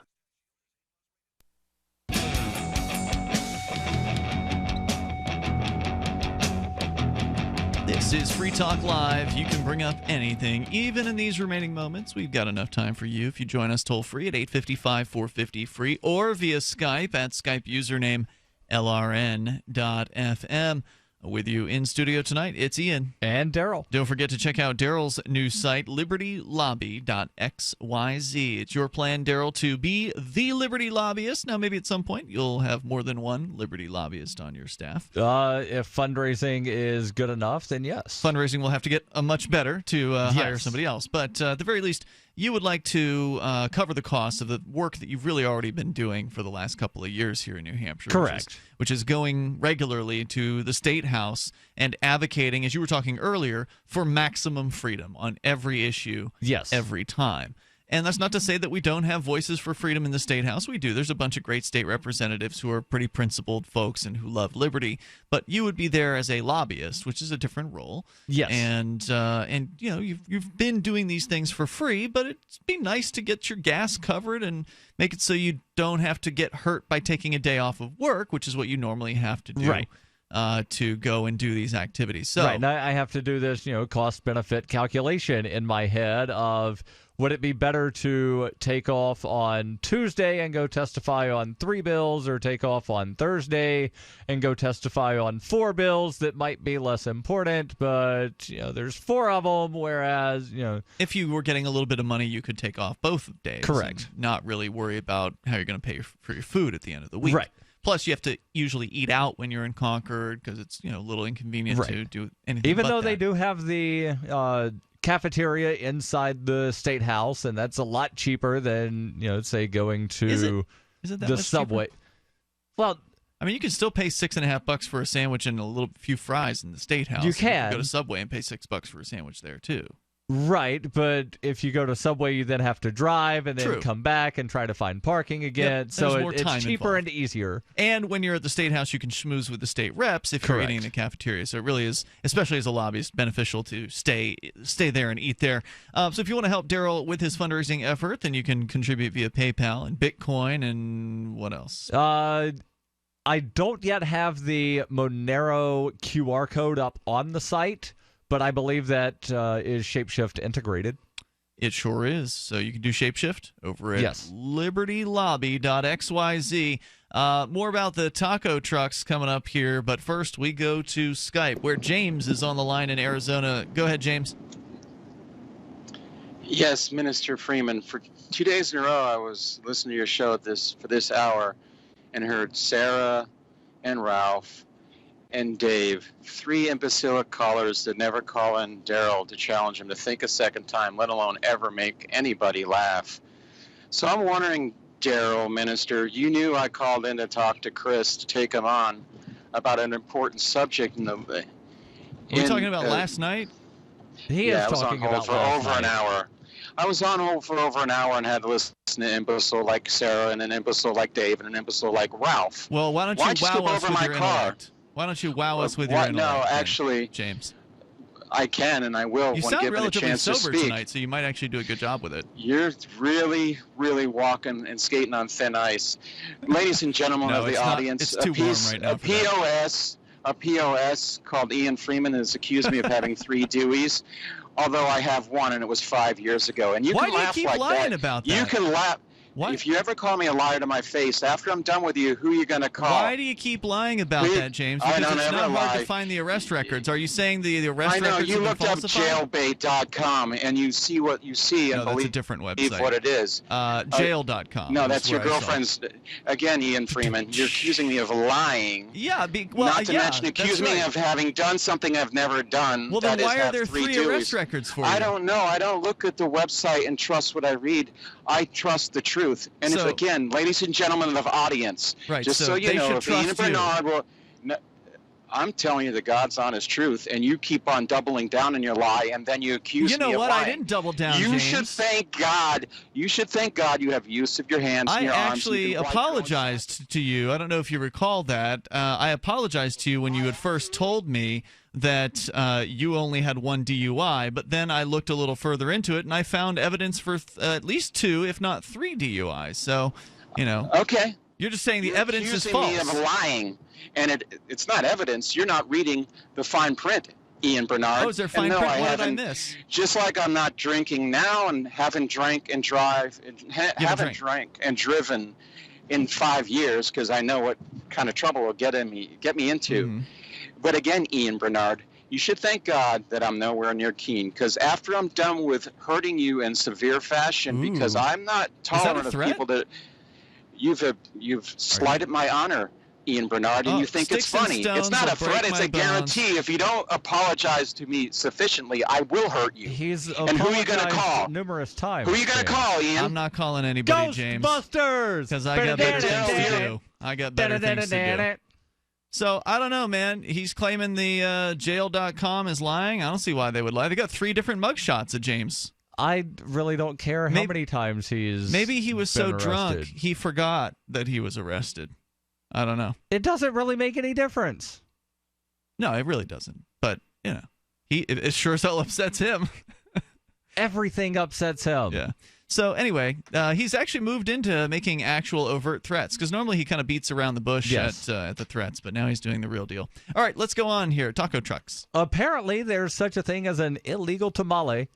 A passenger at LAX International Airport learned that the hard way last year after being stopped on November 2nd by Customs and Border Protection, where they found 450 pork tamales wrapped in plastic bags inside the passenger's luggage. The passenger apparently denied that the tamales were made with pork, which is on the list of products that travelers may not bring into the country under customs regulations. That just doesn't sound like good food handling to me, to travel with tamales with no heating whatsoever. I mean, doesn't that sound unsafe? Well, it depends on how long you're traveling. So Right. Let's say they flew from Tijuana to L.A. That's about an hour flight. It's, food's going to last an hour. Or you make the tamales, you freeze them, put them in your bag with some, I see what you're saying. Ice packs. That could There's be. safe ways to handle pork, but because pork's on the list of things that you cannot take across that imaginary line. Ridiculous. Naughty. Getting back to the meat of the article about why there are not taco trucks on every corner. They say, now, of course, customs is being ludicrous, mean-spirited, invasive, and petty. This is a heavy fine, $1,000, and a pointless assault on the freedom of peaceful travelers who did nothing to violate the rights of a single living soul. It's also a waste of a perfectly good tamale, because, again, customs incinerated the, 450 pork tamales. And it's just a damn shame all around, but it is nothing new. It's just the most recent installment in a long, ludicrous history of American government's mean-spirited and petty war on tamales and tamaleros and Mexican street food vendors in general, as the Mexican-American food writer and journalist Gustavo Arellano put it. By 1901, more than 100 tamale wagons roamed Los Angeles, each paying $1 a month for a city business license. Their popularity spurred others in outlying cities to follow their example. In 1906, Sonoran immigrant Alejandro Morales began selling his wife's tamales from a wagon he commandeered through Anaheim. Morales, a ditch digger by trade, grew the concept into a restaurant, then a tamale factory, then Alex Food, a multi-million-dollar empire known today as Don Miguel Mexican Foods. Yep, I've heard of them. I've had their frozen food. It wasn't just Latinos who operated tamale wagons. African Americans, European immigrants, and whites also partook in the industry. Until what? Even the YMCA opened a temporary tamale wagon to raise funds so it could send a boys' track and field team to compete in Portland, Oregon. But as the popularity of tamale wagons and Mexican street food spread, the established businesses, press, and Anglo governments increasingly looked on the vendors with suspicious eyes. In San Antonio, Anglo city fathers began a series of running regulatory battles to stamp out the threat of fresh chili con carne as they passed regulations and closed down public use of plazas to stamp out the entrepreneurial efforts. It's so bad that in New York City, if you want to run a taco truck or any kind of food truck, sorry, The only way you can do it is if one of the existing license holders will sell you or rent you their existing license. You cannot get a new license. So there's this all kinds of arbitrary limits on who can run a taco truck, and I imagine this story gets into greater detail about and that. tamale vendors were even blamed for the Christmas Day riot of 1913 when police raided a labor rally. I wish we had more time for it. We'll Yes. post the full article over at Facebook and Twitter, and you can dig into that. It's making me hungry. We'll see you tomorrow night. Online in the meantime over at freetalklive.com. Does your basement or crawl space have a damp, musty smell? Well, watch out. That's a sign of too much moisture and not enough ventilation. And that can mean increased mold growth and the buildup of harmful toxins and gases. Don't bother with a dehumidifier. It just circulates the same unhealthy air. Now there's a better way to remove these dangers and odors. It's with the computerized Wave Moisture Control Unit that reduces moisture and expels pollutants. We replaced our old dehumidifier with the Wave unit, and in only 3 weeks, our basement is dry and the musty smell is gone. Wave units require no maintenance, no buckets of water or filters, and costs only pennies a day to run. Breathe better, live healthier with an affordable, no-maintenance Wave unit. Call 888-618-WAVE, 888-618-WAVE, or visit mydryhome.com. mydryhome.com. Ride the wave. Wave Home Solutions for a healthy, comfortable home. Are you tired of governments murdering people around the world? Stop using their money. There is an alternative. Bitcoin is a stateless, free market, non-political currency. Bitcoin cannot be inflated or controlled by any government. By using their money, you are helping the state. Stop doing it. You have an incredible alternative available now. Learn it, use it, spread it. Get started with Bitcoin at bitcoin.com. That's bitcoin.com. The 3 most important things you can do for Free Talk Live are: 1, share 1 episode a week on Facebook or in some other social networking site. 2, buy the things you buy online through shop.freetalklive.com. 3, give $5 a month to the AMP program. You likely buy all kinds of things online. Amazon is the largest online retailer. You can get what you need at the same prices with free Super Saver shipping by going to shop.freetalklive.com. Please do your online shopping at shop.freetalklive.com. This is the Liberty Radio Network, broadcasting the latest liberty-oriented audio content 24 hours a day at LRN.FM. From Keene in the Shire, the Liberty Media capital of the world, this is Darryl W. Perry, host of FPP Radio News for Friday, September 9th, 2016. Silver is trading at $19.51 per ounce. Gold is valued at $1,337 per ounce. And according to BitcoinAverage.com, the average price of Bitcoin is $627. Antiwar.com reports rescue workers are continuing to sift through the rubble of a 3-story apartment building in the Yemeni capital city of Sana'a, which was the latest target in a Saudi air war, which has caused substantial civilian casualties throughout, fueling international criticism. This latest strike killed at least 9 civilians, including 4 children, while 5 other civilians who were within were wounded. It is unclear if this is all of the casualties, as all